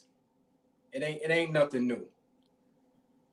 You know what I mean? Like, people want to cry about anything because they can't win. You know what I mean? So it's like, hey, we've been getting our ass whipped by them for so long. Now we're whipping their ass. They want to cry about it. Mm-hmm. And I met a lot of Ohio State fans over the years. Some of them are cool. Some of them you can't talk to. So I understand that. But the ones that are like the dude that was on, I'm from Boston originally, but I grew up in LA. You know what I'm saying? And Boston people ain't soft. You know what I mean? Ryan Day's from New Hampshire. They soft. You know what I mean? So I like to call them rosy cheeks. You know what I mean? But my thing is that he's right. They ain't tough. And we punch them in the mouth, and this is what we do. And this year, to me, I feel like this team can be better than any team we ever had, especially if our quarterback can get right. And I love Orgy. I think he got an arm. It's just his accuracy. If he gets that down pat, game's over. Mm-hmm. You know what I mean? And nothing against Tuttle or any of them, because I'll ride with them too. We got some great backups. But Orgy, I think he gives us the best chance to win, period. You know what I mean? So to me, being a fan is paying attention to the game. And most fans, they just don't know the game. They just go off what they hear. Yeah. Instead of doing their own homework, listen to y'all and all that, because you guys know what you're talking about. This is why I rock with y'all. But I met so many fans that just don't know the game and don't know what they're talking about. You know what I'm saying? So to me, it's much respect to y'all, because to me, like y'all, Sam Webb, a couple other people, like, you guys know what you're talking about. And like these Ohio State podcasts, I'll peep them out once in a while. It's the drama they want. And this is what people fall for every time. You know what I mean? It's all about clicks and baits, all that stuff. And I just don't like that. That's why I don't watch like First Take and none of that stuff, because it's nothing but a reality show. To me, I want to hear about football. This is what gets us away from the real life, give us a peace of mind sometime. You know what I mean? This is why I give y'all so much respect for what y'all do. So I'm not going to take too much time. I've never been on camera. I'm not a camera person. You know what I mean? But I just had to call in, and I got lucky. I heard John say Corey G. I was like, whoa, never get it. Yeah, that's what I try to like call it out and like let people know where they're at in the queue. So it's crazy, because like I turned it on because I seen you guys were live, because my notifications don't go off. So I always see you, John, and TJ and Ferris and all that. But when I see Big J.O. on there, I say, hold on. That's what I'm talking about. You know what I mean? It ain't no disrespect to y'all, because I love y'all too. But J.O., man, I know. He's got a great channel. I rocks with that brother, man. Hey, one question for you, J.O., man. You said you live in Florida? Yes, sir. Tampa. Yeah, I was living in Pensacola for like 15 years, brother. You know okay. Man, that hot heat, brother, because I drive trucks, and I lost like 35 pounds driving them trucks, getting in and out of them trucks, brother. I know that heat. It's bad. It's bad. Yeah. So I just want to say to y'all, man, keep doing what you're doing, man. Love what y'all doing, respect. And I'm gonna keep rocking with y'all, man. And this year, brother, we getting that chip. I'm telling you, we taking it to everybody. If anybody beats us, they're gonna earn that. You know what I'm saying? So if them tackles and that quarterback come together, we repeating. Oh, it's gonna be scary if that O-line and the quarterback is what we need. It's gonna be scary because that defense is locked and loaded. Nasty. And I have no worries about that defense. I will say one thing that I heard from fall camp is that there was a day where the offense actually beat the defense in practice, which is that is so great to hear because we know how good the defense is, and there's not as many question marks. But if the offense went beating that defense even for one day, I love that. Oh no, John, you spot on that. No doubt about it. I feel the same way because what they say, iron sharpens iron. I don't use that logic, but you know what I mean? I get it. So if that offense gets to coming up, Texas, Oregon, and yeah, we have a tough schedule, but we got them fools at home. It's going to Ohio State, and we've been there, and we know what it takes to win there. You know what I mean? So to me, brother, it's on. And I'm telling you, to any Ohio fans, no disrespect, I'm going bananas. I'm going to let y'all know, you know, because I know Big J.O. going to get him. You know what I mean? You know I'm on that head. John going to give it to him too, but I know how J.O. get down. You know what I'm saying? And much respect to you brothers, man, for real, man. Tell TJ, man, I hope to catch him one time in Ferris because I remember Ferris saying he was from Boston originally. We had a little discussion or whatever, but, yo, keep doing what y'all doing, man. Much respect, man, and I'll catch up with y'all. All right. Appreciate it, bro. All right, much love. Later, Corey. Go Blue. Wow. Yeah, love that. I didn't know about the Florida thing, so I'm down in Cape Fort Myers area, so we're like in between where like all the crazy flooding is. Everybody good over there with you? Sarasota. Yeah, Sarasota getting hit. They are getting hit every time. So we got 3 more callers in the queue, and then that'll do it unless we get a third hour unlocked. So we need $93 to do that. But we've got, I believe this is Sean Garner, who's one of our, I always say, resident reasonable Buckeyes, calling in here. So Sean, I'm gonna hit add, and there he is. Sean, welcome back to the show. What's up, Scoop? That's a deep cut now. That's a couple of years since I've been one Scoop, but yeah. No, we remember. Pepperidge Farm remembers. So before we get into football talk, I want to just throw. I mean, I don't know if anybody's been watching the Olympics. I've been glued to it for watching as much of it as I can. This week's very special to me. This is the week of the wrestling tournament, and I just want to let you know Michigan has quite a bit of representation in the Olympic wrestling. A couple of them I know personally, so been rooting. Miles Amin from Brighton went to Detroit Catholic Central. Will be wrestling for a bronze medal tomorrow afternoon. Adam Kuhn, unfortunately, lost his first match and wasn't able to wrestle back in Greco. Mason Paris, the heavyweight, former Hodge Trophy winner from a couple years back, which is college football's Heisman. He has a really good shot at winning a gold medal. He'll be starting his tournament tomorrow. Could be wrestling for a gold on Saturday. And, a couple other ones wrestling. Repping there, Stevan Micic had to withdraw from an injury, would have been the 1 seed. Austin Gomez representing Mexico will be starting on Friday. So if you care about supporting the Wolverines in sports other than football, you have a lot of options. Just with wrestling, just with that sport. Yeah, I'm not going to lie to you. I haven't seen as much as I'd like, but I did watch the last couple of minutes of USA-Serbia. And yes. I got to say, one hell of a finale. Serbia was ahead for almost the whole game. And then you had the combined efforts of LeBron and Curry and Durant.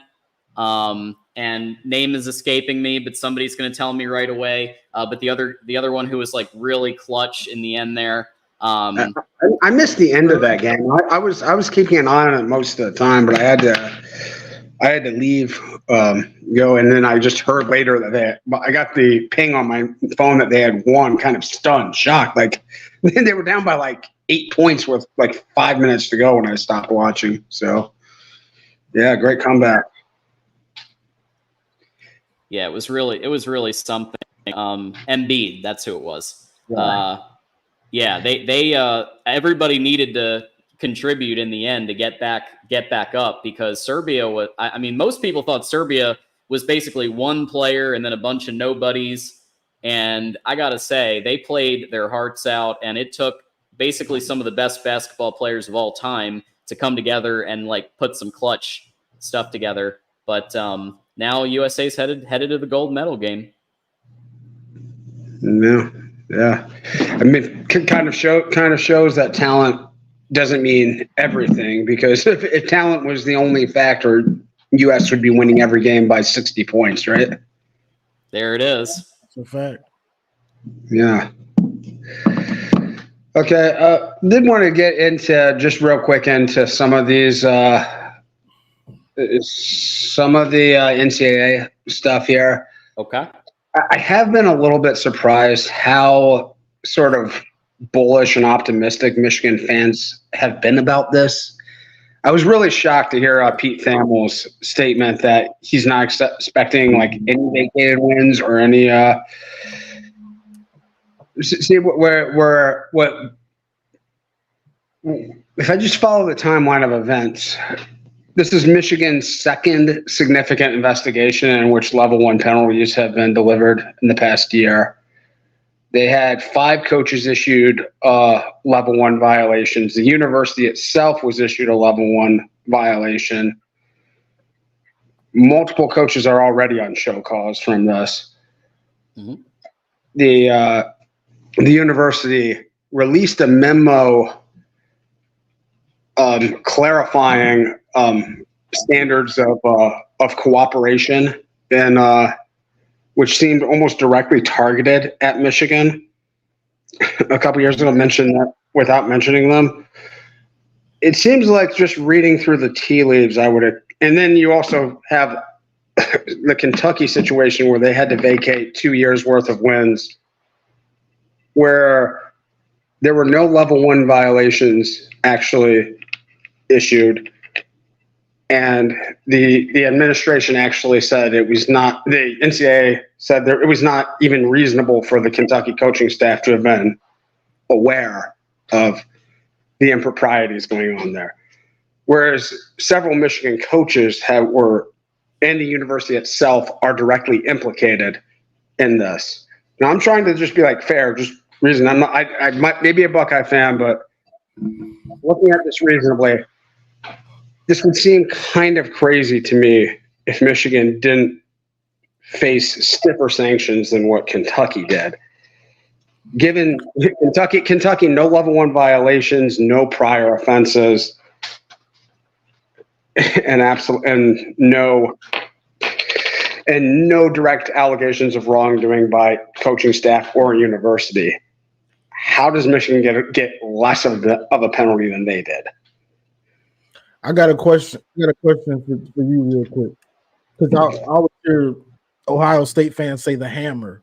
The hammer is coming. The hammer. What's the hammer to you? What's the hammer? Vacated title? That's a good question. No. Like issues of like a vacated title. I could honestly care less about what happens in the past. You guys are going to celebrate your national championship. What you guys are always going to still believe that's rightfully yours, no matter what. Like, and it'll whether are you there? Yeah. Okay. All right. I was just throwing that up for a second. Yeah, Harbaugh with the giant national championship trophy. Yeah, and I mean, to certain people, there will always be an asterisk, whatever the NCAA rule. So I've never cared about, to me, like our 2010 season happened. The hammer, it would be a significant loss in scholarships. It's hard to know what that would be now, given the way the NCAA just recently changed the scholarship rules in sports, but something that would absolutely a massive fine, like in the 5 or in the 8-figure range of fines, and probably a multi-season multiple year postseason ban. That would be what I would call the hammer. Like that would be a hammer. There could be like a sickle or something, like significantly less punishment than that. That's still damaging, but not ridiculously punitive. So let me address this. From what we understand from inside the Michigan program, and so we subscribe to all the a lot of the those insider groups, and we've got some of our own people in the organization. And the bottom line is that nobody expects any type of postseason ban from this, because one of two things is going to happen, Sean. The first thing is that the NCAA gives a fine and whatever, or the other thing is Michigan says we're going to see you in court. And historically, the NCAA has not done well in court, because when the bylaws go up against an actual court of law, a lot of it is not really squaring with the law. So that's why what's crazy to me is that I want to ask you this, Sean. Yeah. Lambos in the parking lots, $5 million in cash for Bryce Underwood. Baylor with T-shirts saying "We pay players." How is that okay? And this isn't go because these have been completely written into the rules. Now they weren't in the rule book. It's not a matter of whether something is ethically right, is morally right. Are there rules against what you're doing, or are there not? And there's no rule against right now under the current system of a Mercedes-Benz dealer just showing up to LSU and say, "Here's $5 million, go get me Bryce Underwood." There's nothing in the rules against that right now. Anybody can do that. And do you think that's fair? It's definitely not fair. No. It's 100% not. It's not fair because there are resource disadvantages.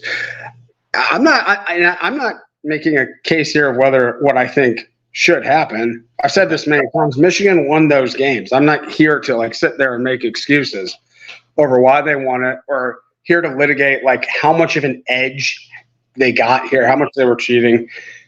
But they they pretty clearly broke the rules here.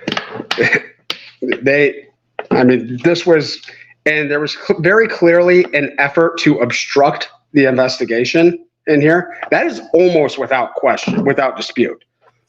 That they stonewalled this and they obstructed, and that's probably what they're going to get hit for more than even the sign stealing itself. And then players were encouraged by members of the staff to lie to the NCAA. Who got fired? That is going. That's a staff member of the university. Yeah, this got fired. Let me. Yeah. So, go ahead. I was finished with my point there. Yeah, I'm just kind of struggling to understand when there are 3 members of either Ohio State alum or Michigan State alum on the Committee on Infractions, how a 4-year show cause penalty and a 1-year suspension for a burger. I don't care if it was a total lie or if it was or if he forgot or whatever. It was a burger. And no. They were bringing kids on. This is a total. The Burgergate myth is pure propaganda. They were reaching out to kids. They were bringing them on campus during dead periods. I'm sorry, you can't do that. I was going to get to that as number 2. The burger was it was not worth the cheese on the top of the slice there. That in this investigation, it was actually communication rules broken during those. That's what the whole Burgergate scandal was about. And then, of course, their contention was obstruction in that instance as well. Obstruction of the NCAA investigation in that moment. Now, their contention was more than anything else in the 48-page document. Their contention was that Jim Harbaugh fostered an atmosphere of non-compliance.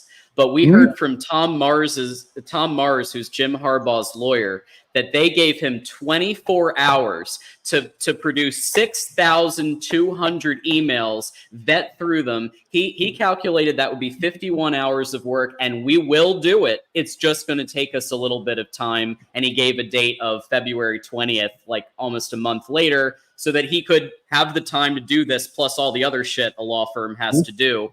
How is that possibly okay to be called non-compliance when you're given 24 hours to produce that? It's essentially saying, let's waive lawyer-client confidentiality at that point, because you would have no other choice except to hit the forward button, and that's just not how it's done. How do you see that as non-compliance? Because that's really at the heart of the entire thing. I don't know enough about the granular intricacies of the detail about what they're being about what if their allegations of non-compliance were all setting unrealistic standards of compliance, then that's something that they can address in court. And there's an appeals board on the NCAA too that they could appeal this to as well. So, that's the claim that their lawyers are making. That doesn't make it actually true, or it doesn't make it entirely true. I don't know enough about the details to even comment on this. But, you got to mention that's what their lawyers are saying. That's what the people that are paid to represent their best interests and are very good at this are saying. It doesn't mean you can almost be sure it's not the entire truth. Well, he did give the receipts. He did actually, Tom Mars did show the emails back and forth that proved it. So that one's actually in black and white. Hold on. I just got to say this. Like, who cares about this stuff? Like, let me be real, bro. The NCAA cares about it. The NCAA cares about it. Who cares about this stuff? OSU fans, y'all are holding on to this stuff. Because you got nothing to hold on to right now. I'm saying Michigan fans should care about this stuff. Why should they care?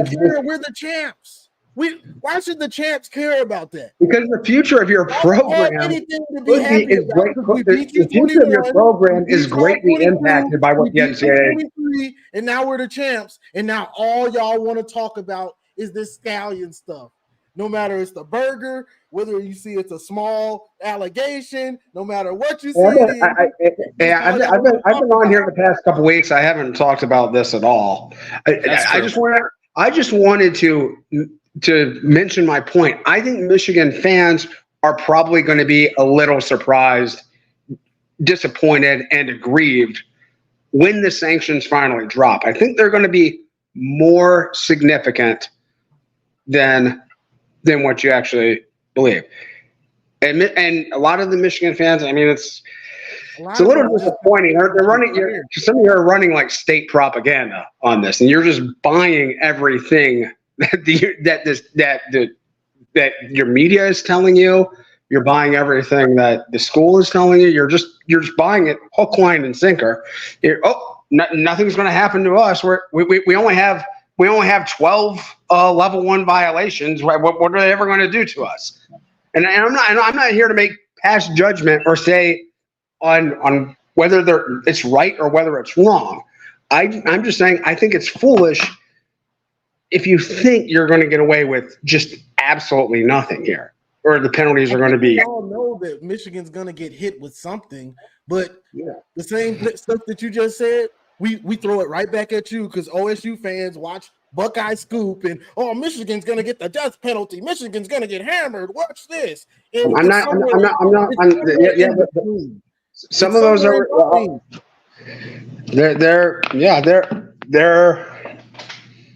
they're out of their mind too. A lot of the times, in a lot of these instances. I mean, in between. That's reasonable. Those not. I mean, that have been through the horrible days of Michigan. We're sitting back. We really don't care that much because we're the champs. Yeah. Let me honor 2 super chats, and then you can have a final thought, and then we got 2 more callers to go. But Nick with the $2. Kentucky had ineligible players. U of M did not. That was from your point earlier about Kentucky. And then another 2 for Sean. You're buying into NCAA propaganda. Stop it. So thanks, Nick, for the super chats. I literally am just saying the facts of the case. You have two investigations, which both yielded major violations and show causes to a number of people, and a level 1 violation to the university itself, which I don't think I've ever heard of. So I'm just saying, like, to feel as though this is a nothing burger, or this is, or just the Fisher Price hammer emojis right now, I think that's silly in this moment. I mean, I think the evidence points. What? It was you're talking about the NOA. You're talking about the NOA draft. The draft. That's what you're talking about. The draft. Yeah. Has anyone actually seen the NOA draft, or is it just? And then you take stuff out before you hand it in because it's a draft. Yeah, ESPN, to answer your question, Sean, ESPN was the one that retrieved the draft. I don't think that the full draft has been published, but ESPN was the one that the organization that reported on it. Yeah. So, I mean, and the final version of the draft could be a lot more lenient, and it could have softer language in it, and it could. It 100% could. Alex Martin, Buckeye, has been dying to ask this question, so I'm going to let him ask it, and then final thought, and then we're moving on. And why did Michigan win? Michigan won because they showed up and they played better football on the days that happened. That's why they won. I think I listened to his call earlier. I think there's a lot of truth in it. It was very reductive. There was only one of the last 3 games do I really feel like we got out-toughed. That was the 21 game. The 21 game where you just lined up and, like, you talk about, like, we had your signs in the second half of that game too, right? Like we knew you were running 31 and 32 zone all day. What could we do? We didn't do shit. So that's why we lost. If you actually look back, rewatch the 2022 and the 2023 games, we actually performed quite well against you guys in the trenches in both of those games. Performed admirably. I was looking this up. We had in the 2022 game, Ohio State ran the ball 29 times for 145 yards, averaged 4.9 yards a carry in that game, and that was with Chip Trainum and Mayan Williams and Xavier Johnson running football.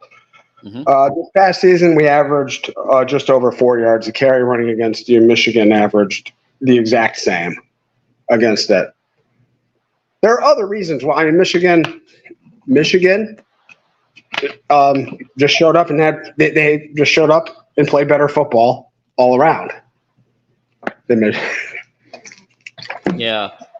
Did you listen to earlier when we? So I did talk through some film with Alex too. Not so we did go beyond the just the toughness discussion to talk about some specific concrete examples. I do want to mention these two numbers. Michigan had 160 rushing yards on 2 plays late in the fourth quarter in that game. So that augments that number. And this last year, 161, 103. The average per carry in that game was identical. It was exactly like 4.1 for each team. So, like to say you Donovan just got averaged like 10 yards a carry by the end. Yeah. And they weren't running the ball really at all through the first 3 quarters of that game. They had a really low rushing total, and it got massively augmented at the end. Yeah. Yeah. So it's more complicated than just saying, "Oh my God, you're so much tougher than us." I don't think that's really true. And I think there was also JJ opening up the run with JJ's passing. 2022, we more out executed y'all. And Jim Knowles went with 0 most of the game, which was dumb. I mean, it is what it is. Yeah. They didn't trust. They didn't think that Michigan could make any plays in the passing game. They thought that Michigan was just going to line up and play meathead ball the whole game, and we got cooked for that. We got cooked.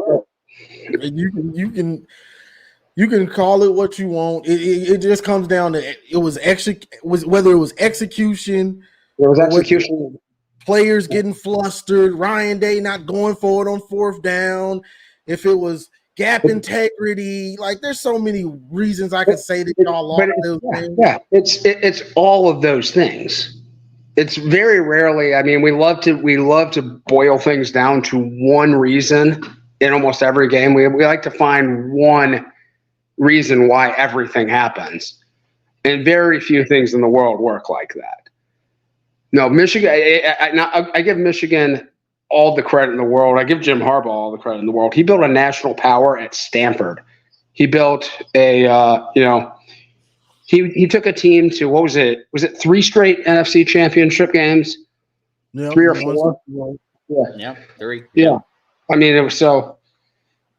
Harbaugh rebuilds programs. He did it at San Diego State. He did it in 49ers. He did it at Michigan, Stanford. Everywhere he goes, he rebuilds them, gets them back on track. Yeah. So I mean, like, you know what? I mean, we got 2 callers. We got 2 callers, and we're about to wrap the show after that. Final thought for us. Oh, nothing. Just thanks for having me on and letting me ramble, and hopefully we can. We're gonna have some real games to talk about here pretty soon, right? That's true. All right. Take care, guys. Later, Sean. Let's barrel through these final 2 callers here. We got Bama fan and Chief Marketing Officer Jackson Johnson, host of the Jacksonian, in the house. Jackson, thanks for coming back.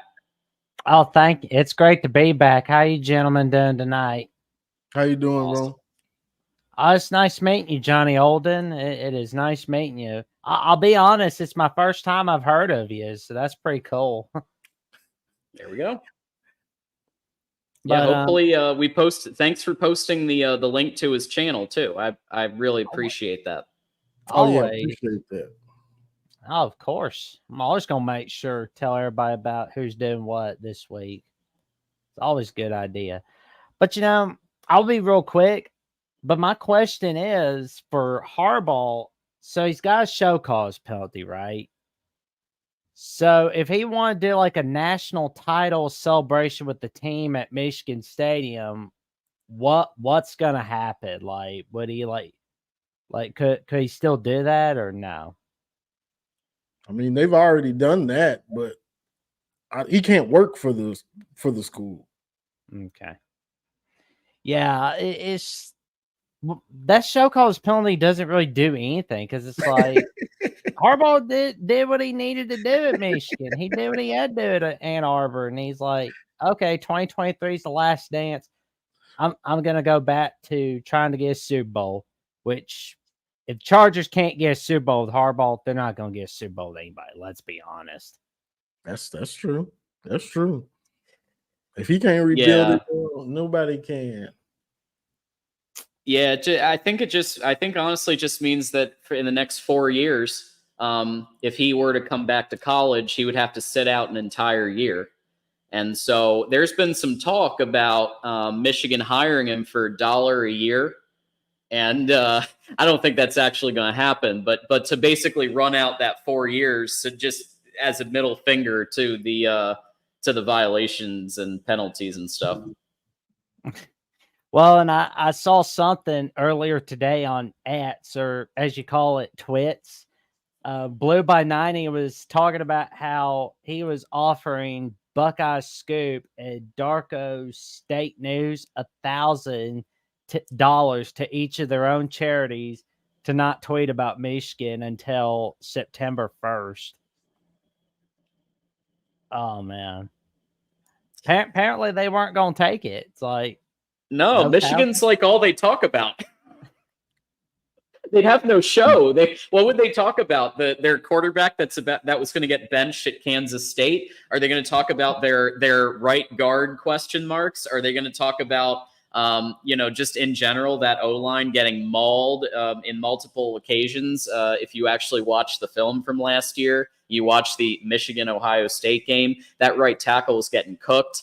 And now you got the center, Seth McLaughlin, who you know well, Jackson from Alabama, which people said he only had snapping issues in the one game, but he actually had some snapping issues in other games too. It's just that Rose Bowl was the biggest stage, and he had the most against Michigan's defense, but he had some other times throughout that year. But on the other side, there's Caleb Downs, and he's pretty good. So there's some up and down with that. Yeah. But it'll be interesting to see what happens in 2024. And, it's just like postseason ban. Good grief. That's throwing the baby out with the bathwater. You just don't do that. you just don't do that. Like, really? You just don't. No. But, I mean, Harbaugh's happy with the NFL. And I've got a feeling once he's done with the NFL, he's probably going to go into TV or something. But he's got so much damn money. This is an $80 million contract. He's good. He could, after this, he could go off to the sunset. He wants that Super Bowl is what he wants. And you're going to see year one, because they got Alt from Notre Dame in the first round, big fella who's going to be on that O-line. You're going to see a massive change right away in the physicality of the Chargers, just like what happened at the 49ers, just like what happened at Michigan when nobody expected 10 wins that first year, but it happened. So watch this space for the Chargers. And by the way, final say over an NFL franchise, which almost never happens, period. That's pretty good deal. And, you got your bosses handling the player punishments, like if they're screwing up, like drinking and driving or doing God knows what. So you can just sit back and relax. Just be like, hey, my guy at running back got a DUI. So you take care of that. You can't do that in college. You got to handle it if you're the head coach. You can't go up to your boss in college or high school and say, hey, star wide receiver got in trouble because he screwed up his breathalyzer. No, you can't do that. Not in college or high school. But you can do that in the NFL, I guess. Yeah, and I think Harbaugh sold his coaches, the ones who came over from Michigan. He sold his coaches on not just the sunshine and the Cali life, but also an increase in work-life balance, right? Because in college, you're working 24 hours a day. You've got recruiting, you've got game prep, all this stuff. In the NFL, there's no recruiting. Yeah, there's scouting, but it's you actually get to enjoy more time with your family. I feel like there was some real attractiveness to that. True. They're actually having a life. That's true. But it'll be fun. Blue, sorry, real quick, I just want to say thank you to Blue Wolverine for the $4.99 super chat. Blue's a member as well. I wonder how close the Chargers will look, or if the Chargers will look like Michigan under Harbaugh and staff. I definitely think so.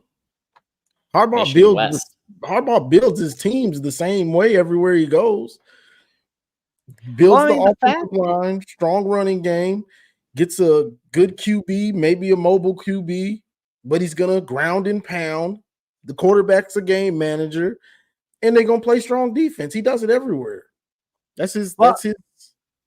well, the way he revitalized Alex Smith's career in 2011, and the way Colin Kaepernick performed under Harbaugh. I mean, if Harbaugh can win with both of them, imagine what he can do with Justin Herbert.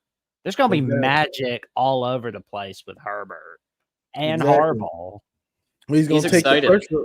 He's going to take the pressure off of Herbert because he's going to have a good offensive line and a good running game. He's going to make sure he has that. And the little bit of a preview, I have been watching some of the Chargers like training camp videos and stuff, and I noticed that Harbaugh and Justin Herbert were talking about things like footwork change-ups and some other things to like help make his game better. I would say Jim Harbaugh, he's at his best. I know he's had Colin Kaepernick and he has turned some people, but I think he's at his best when he's got like a JJ McCarthy, when he's got like a Andrew Luck, or when he's got a Justin Herbert, and then he can throw in some ways to even improve their game. I feel like that's where Harbaugh's at his best. What do you think about that? I can see that. I can see that quite a lot. Moose with the twofer, Johnny Olden Jr., Purple Rain, baby. That goes back to when I had a Washington fan in my chat, and he said Washington's gonna beat Michigan and just wait and see. Pound Purple Rain. And I remember that. And I roasted I it for can't about an believe hour. the national title rematch is going to be a conference matchup now. That's crazy. It's like, wow. I can't wait. The amount of good games in each time slot now for the Big Ten in general, you're going to have a good game at noon. You're going to have a good game at 3:30. You're going to have a good game at night, and you're going to have a good game after dark every single week. I love it. I love those late ones. Get the wake up early for Saturday and stay up all night long for Saturday night college football, and then do the same old thing Sunday and chill out. I will say one thing, Jackson. Credit to you and Bama fans, and credit to Washington fans, is you know what they said when Michigan beat them? You know what they said? Good game. Yeah. Yep. Oh man. I can appreciate that. It's just the Ohio State fans. And now Michigan State fans are coming out of nowhere. Y'all been garbage. Like, what is, bro? Come on. I still kind of get a laugh at what Darrell said on New Year's Day, on the day of the national title after Michigan won, where he was like, "Oh well, if Alabama beat Michigan, everybody would look at him like TCU. I'm sorry, but that's how everybody would look at him." I'm just like, you just gave me my laugh for the day. Nobody's gonna look at Michigan like TCU. I mean, they probably would look at him like '90s Buffalo Bills, but that's it if that happened.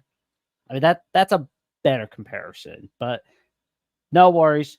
You don't have to be compared to the Buffalo Bills in that regard. That's all good. Buffalo Bills couldn't get it done. Went 4 straight. We went to 3 straight playoffs. Champs. Yep. Third time is always a charm. Yeah, it was natty a bus for us for real last year, They need to make like a documentary of it. There needs to be a documentary of the 2023 season. Maybe somebody's working on it. Well, it's definitely one for the history books. I will say this: in 19 days, the Connor Stallions documentary will be coming out, and that I'm guessing that will cover a little bit of the 2023 season. But I know what you mean. Hey, maybe Voice College Football can make a 2023 documentary for Michigan. Anything's possible. There is a new Harbaugh doc on YouTube. That's right. I've been meaning to check that out. Thanks, Jamie. Yeah, I've been seeing it too. I haven't watched it yet. Oh, man. Well, I won't get off here, and y'all have a good night. Sleep well. And y'all have an awesome rest of the show, gents. Yes, sir. Appreciate Have a you. good one. Appreciate all you do, Jackson. Absolutely. Thanks so much for having me on. Let's get the Michigan channel at the Voice of College Football to 10,000 subs. There it is. All right, Jackson, you have a great rest of your night, okay? You too. All right. Well, Johnny, we had everybody. We had Bama fans, we had Buckeyes, and we had some Wolverine Nation call in. But most importantly is that you were here, and I really appreciate you giving up some of your time to come by. Yeah, what are your final thoughts? And tell me what you're thinking. My final thoughts for this scandal, because I'm about done with it. The scandal, the Harbaugh's to show cause, Ohio State fans, Michigan State fans, like, just accept that you lost. Like, just accept it. Stop the crying. Like, I'm so tired of. I've come up with different phrases. That's why you see people put the champs with the trophy. You know, I like to do that, champs with the trophy. Because shut up. Like, you cheated. Go cry in the corner, champs. That's all that matters. Nobody cares. Nobody wants to hear it. You just make yourself look sad. And it's getting depressing, honestly, to see these dudes all the time with this depressing cheating. You cheated. You cheated. Like, bro, just shut up. Get over it. You lost. You're supposed to have the best team ever put together this offseason with Caleb Downs, with Judkins, with Will Howard. He's a superstar now, I guess. You got Travion, you got Ibuka, you got what's his name? JJ Smith. Yeah, Jeremiah Smith. Yep. He's the best wide receiver prospect on earth ever. Now, ever. Marvin Harrison, forget him. Oh, okay, he's gone. Yesterday's potatoes, and now JJ Smith is going to save the Ohio State program. Exactly. So, seemed like you would just be hype about what you got, what you are now. But every day it's about this cheating. It's just cheating. Well, it didn't matter if we cheated. Y'all tell us that Kyle McCord was horrible. So did it matter? He was the worst quarterback in OSU history. Okay, that's what they say. Just accept it. Because it don't matter to us. I'm trying to get y'all to understand. We don't care. We're the champs. Like, we really don't care. Like, we're the champs. Nothing you say was going to stop us from saying champs and enjoying the title that Harbaugh. We love Harbaugh. We don't care about that show cause. He don't care about it, really. Put a statue up with a middle finger up pointed to OSU Stadium, the shoe, pointed towards the shoe with the double finger up. Because I'm tired of hearing it about it. Because they just accept that you lost. Like, I can see, I'm gonna say this and I'm gonna end, bro. If y'all would just accept, like, oh, you cheated. But then if you watch the games, it's like, bro, come on. Like, you guys got dudes falling over. We ran it down your throat in 23 for 7 minutes straight, bro. Like, 7 minutes. They were just throwing tosses, doing dives. Y'all couldn't stop it. You were gassed. You got saved by TV timeouts, or we're going to run the clock out. You wouldn't even have had a chance. Like, come on. Like, just accept that we beat y'all. Like, I'm tired of this. Y'all better than this. That's why I really liked Alex Martin's call, because he just straight up admitted it and made it real clear. Michigan beat us, and it was because it was a physicality, and, credit to Alex for being honest about that as a Buckeye, like, because it's just obvious if you watch the film on where the mismatches are and which team wants it more. And that was the case in 23. I'm sorry to say, but watch the film, because one team was laying the other team out. Sanders still was literally laying guys out. Quinn Johnson, the man is not 7 foot tall, but he was laying guys out anyway, because Michigan and their players are like the strength and conditioning, and they just want it. They just want it more. Exactly. And the execution and the focus was on 110%. Like all that stuff, you can say Michigan brought it on ourselves, but y'all in the media and online, y'all made the team focus even more so they could beat your team. You see how it worked out for you? And y'all about to set yourself up for round 2. Well, I guess that would be round 4. Yeah. Y'all setting Here yourself it is again. because y'all think you got the greatest team ever. But yeah, when they line up, guess what? Our starting defense is probably still better than yours because our scheme is probably better than yours too. And can you stop the run when you have to? We're going to find out. Caleb Downs, he was getting bodied. Yep, he was. We remember him. Oh, you got Downs? Yeah, we remember him. He was getting bodied by our fullback. Y'all don't got a fullback. So, y'all ain't not used to that type of stuff. You know what I'm saying? So, hey, that's all. That's all I got. If I get started, it'll be 2 hours and 45 minutes.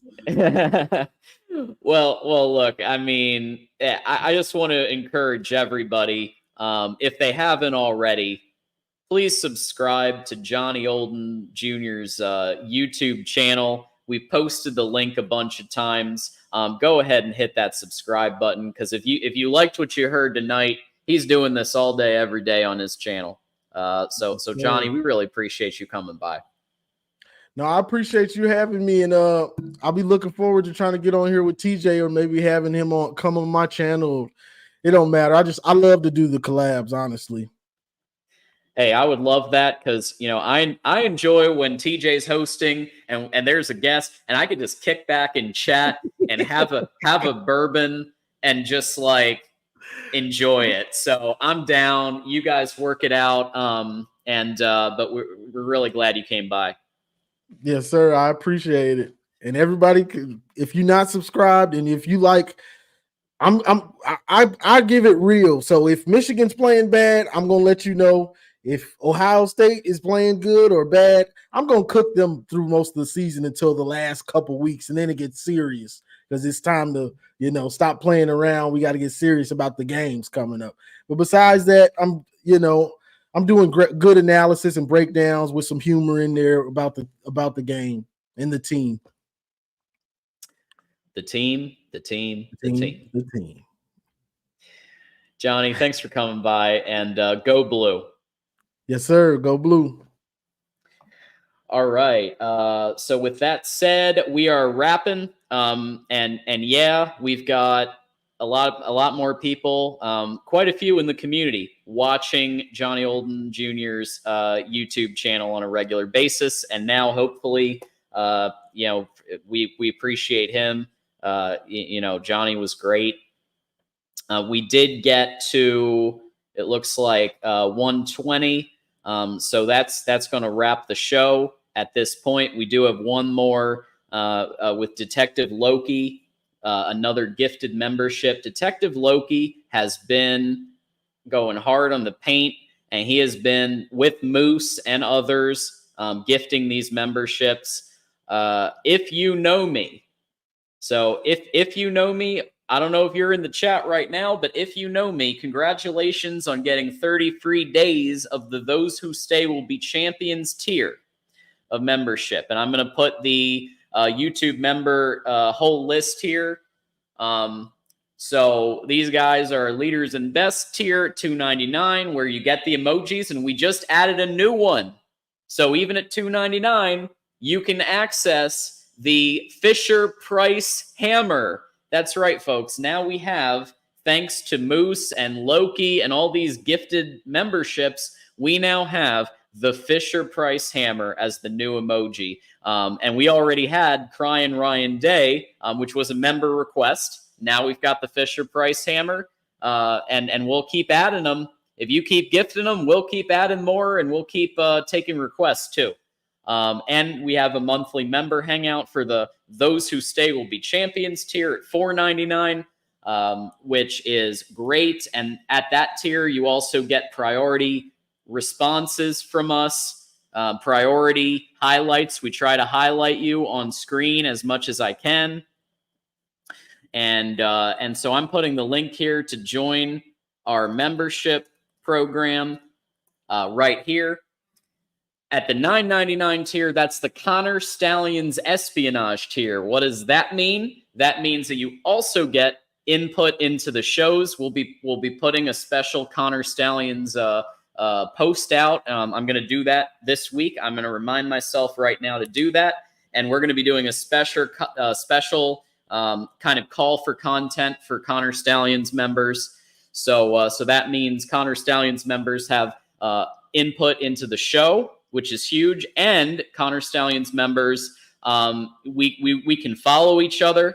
We can we'll DM each other. I've got DMs going with some Connor Stallions members right now. We're talking ball, and so those are our tiers. We tried to make them economical. We tried not to go too crazy. $2.99, $4.99, and $9.99 a month, and the result is all the people that you see here are now members, and you see a sea of green, and plus the mods. I think they're all members. So yes, Moose, I did my best to wrap that call. I did my best, man. I really did, and we did end it. We did have Jackson. So yeah. So how about this? You will be. We'll get you the StreamYard link to be the first caller. Or a priority caller on the next show. We'll make sure we do that. But yeah, man. So let's go ahead and sub to Johnny Olden Jr. if you haven't. And then other than that, on your way out, please consider hitting the like button if you like the content. That's free. That doesn't cost anything. And hit the subscribe button, because I want to remind everybody that we are at the point where we are 690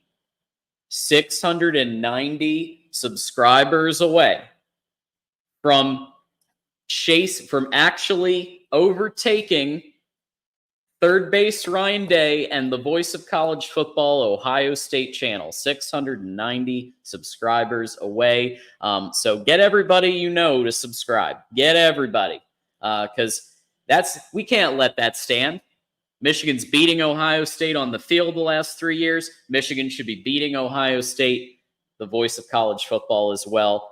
Let's all make it happen. Any final thoughts from you guys? Let's see here. Any final thoughts from you guys? Connor Stallions chants from Ralph Wolf. I'm going to highlight some members here. So Connor Stallions chants. And we do have a Connor Stallions emoji. And look, whatever you want to think about Connor Stallions, he served in the military. He's an American hero. Thank you for your service, Marine. And then number two, he basically single-handedly modernized college football. Radios in the headsets have been called for 20 years. Matt Rule, coach of Nebraska, said it's way overdue to get radios in the headsets. Matt Rule said that. Like, this has been an ongoing issue. And because of what happened last year, you can like it, hate it, agree with it, disagree with it, whatever. But as of kickoff in a couple of weeks, radios in the headsets are happening. And Connor Stallions had a role in that. So let's see what else. Blue Wolverine member, who's a YouTube member, and comments, he said, good show. Keegan, Daw Shucks, Detective Loki. Yeah, this is the thing, guys. Like, you're exactly right. You're exactly right. If you go to an Ohio State podcast, they are talking about this. And Michigan is in their mouth more than Ohio State is in their mouth. Now, I know that we have Ohio State topics here and there. Probably every other week I throw in an Ohio State topic. But it's one topic, and it's like 10 minutes. They go an hour talking Michigan. And it's great. It means more exposure for the University of Michigan, the football program, the players. Let them talk about Michigan as much as they want, because it just means that that Michigan gets more visibility and everything else there. Let's see what else we got. what's going to be the excuse this year? Thanks again, Nevada, Buck, and Kirk, for your membership. When Michigan stomps out Ohio State 4th year in a row, Connor Stallion excuse not going to fly anymore. Who the hell knows, man? I'm sure they'll come up with something. Maybe it'll be cold again. Maybe somebody will be injured. They'll come up with something. In 2021, it was because it was cold, it was snowing, people had the flu. In 2022, it's because 5 plays changed the outcome, even though that's BS. And what really changed the outcome is that JJ's passing opened up the run for Donovan Edwards. But okay, 5 big plays. And then in 2023, it's because Kyle McCord was bad and Connor Stallions, even though Connor Stallions wasn't even at the university in 23. And in 22, Ryan Day said that he changed the signals. Ryan Day said that he changed everything up in terms of the play calls, and like how those were presented, even in 22. So how much impact did Connor Stallions had? I say not very much. I think Michigan wins every game that they won with Connor Stallions. I think they win every game without Connor Stallions. And that's why it's kind of a shame that all this happened in a way. But you also, on the bright side, like I said, Connor Stallions, what he did, modernized the sport. So there you go. Throw up the Stallions emoji. Some more membership comments. Let's see. We got Moose. Throw the Moose in the chat. Moose we really appreciate Moose so much. Moose has been around for a while. He was our first ever member, a supporter. He's gifting memberships all the time. He's super chatting. He's there for us. He's a moderator. He's posting the links. He's doing all that stuff. We really appreciate Moose. Let's see here. Buckeye Scoop is a weird vlog. I mean, there's definitely some Buckeye Scoop fans, I think, in here. So there's that. I understand, Daniel. Like, I get it. Like, yes, congratulations for sometimes talking about your own team. Congratulations. Here's a cookie. But at the end of the day, there's a lot of Michigan talking. You've got to admit that, Daniel. You've got to admit that. And it's good for ratings. That's fine. It's good for ratings because there's a lot of Ohio fans that are really just thinking about Michigan when they go to bed at night. And they think about Michigan when they wake up. And they think about Michigan and the national championship trophy. That's what they're thinking about. They're thinking about the fact that their trophy is collecting dust. And Michigan beat Alabama in the trenches straight up. Zach even admitted it. Michigan beat Alabama in the trenches, beat Washington heavily. And so it's not just the Ohio State victories, it's all of it. And with that said, any final comments here? I agree, Loki. That is impressive. I agree. Tressel's a big get. Absolutely. All right. That's it, folks. So thanks everybody for coming on. Next up will be, of course, the Tuesday night show. We do have this Tuesday's show currently available on Spotify, Audible, Amazon, and new as of the last week or so. If you have Apple Podcasts, you can now catch Michigan Wolverines live on Apple Podcast as well. So lots of good stuff happening there. I do want to remind everybody as well that you can if you want personal training help with Chris Gates Fitness, you can get 80% off right now with Chris Gates Fitness. Thank you for sponsoring the Voice of College Football. And also, please subscribe to the SEC channel at the Voice of College Football. We're getting close to a milestone there. So help them out. And I appreciate that you guys also help the other shows, and a lot of you support the Oregon show and the other shows. You guys are what make this show great. It's not me, right? All I do is facilitate. You guys are the ones that make this show. And without you, this show doesn't run. And so tell a friend. Let's bring even more. Everybody here, let's tell a friend. And thank everybody. Thank you all. And until next time, John D'Adamo, you can follow me at John Diadamo on Twix. It's pretty simple there. If you haven't already, you can hear about football takes. Occasionally, I'll talk about other sports. Occasionally, I'll talk about events industry and things that aren't related to college football. So you can check all that out if you want to. Well, I appreciate that. I think that everybody's the voice of college football. And, even Mark Rogers says, and he's, technically the actual voice of college football, but Mark Rogers is talking about the community. Because without the community, this doesn't happen. So I think we are all the voice of college football because this community is legit.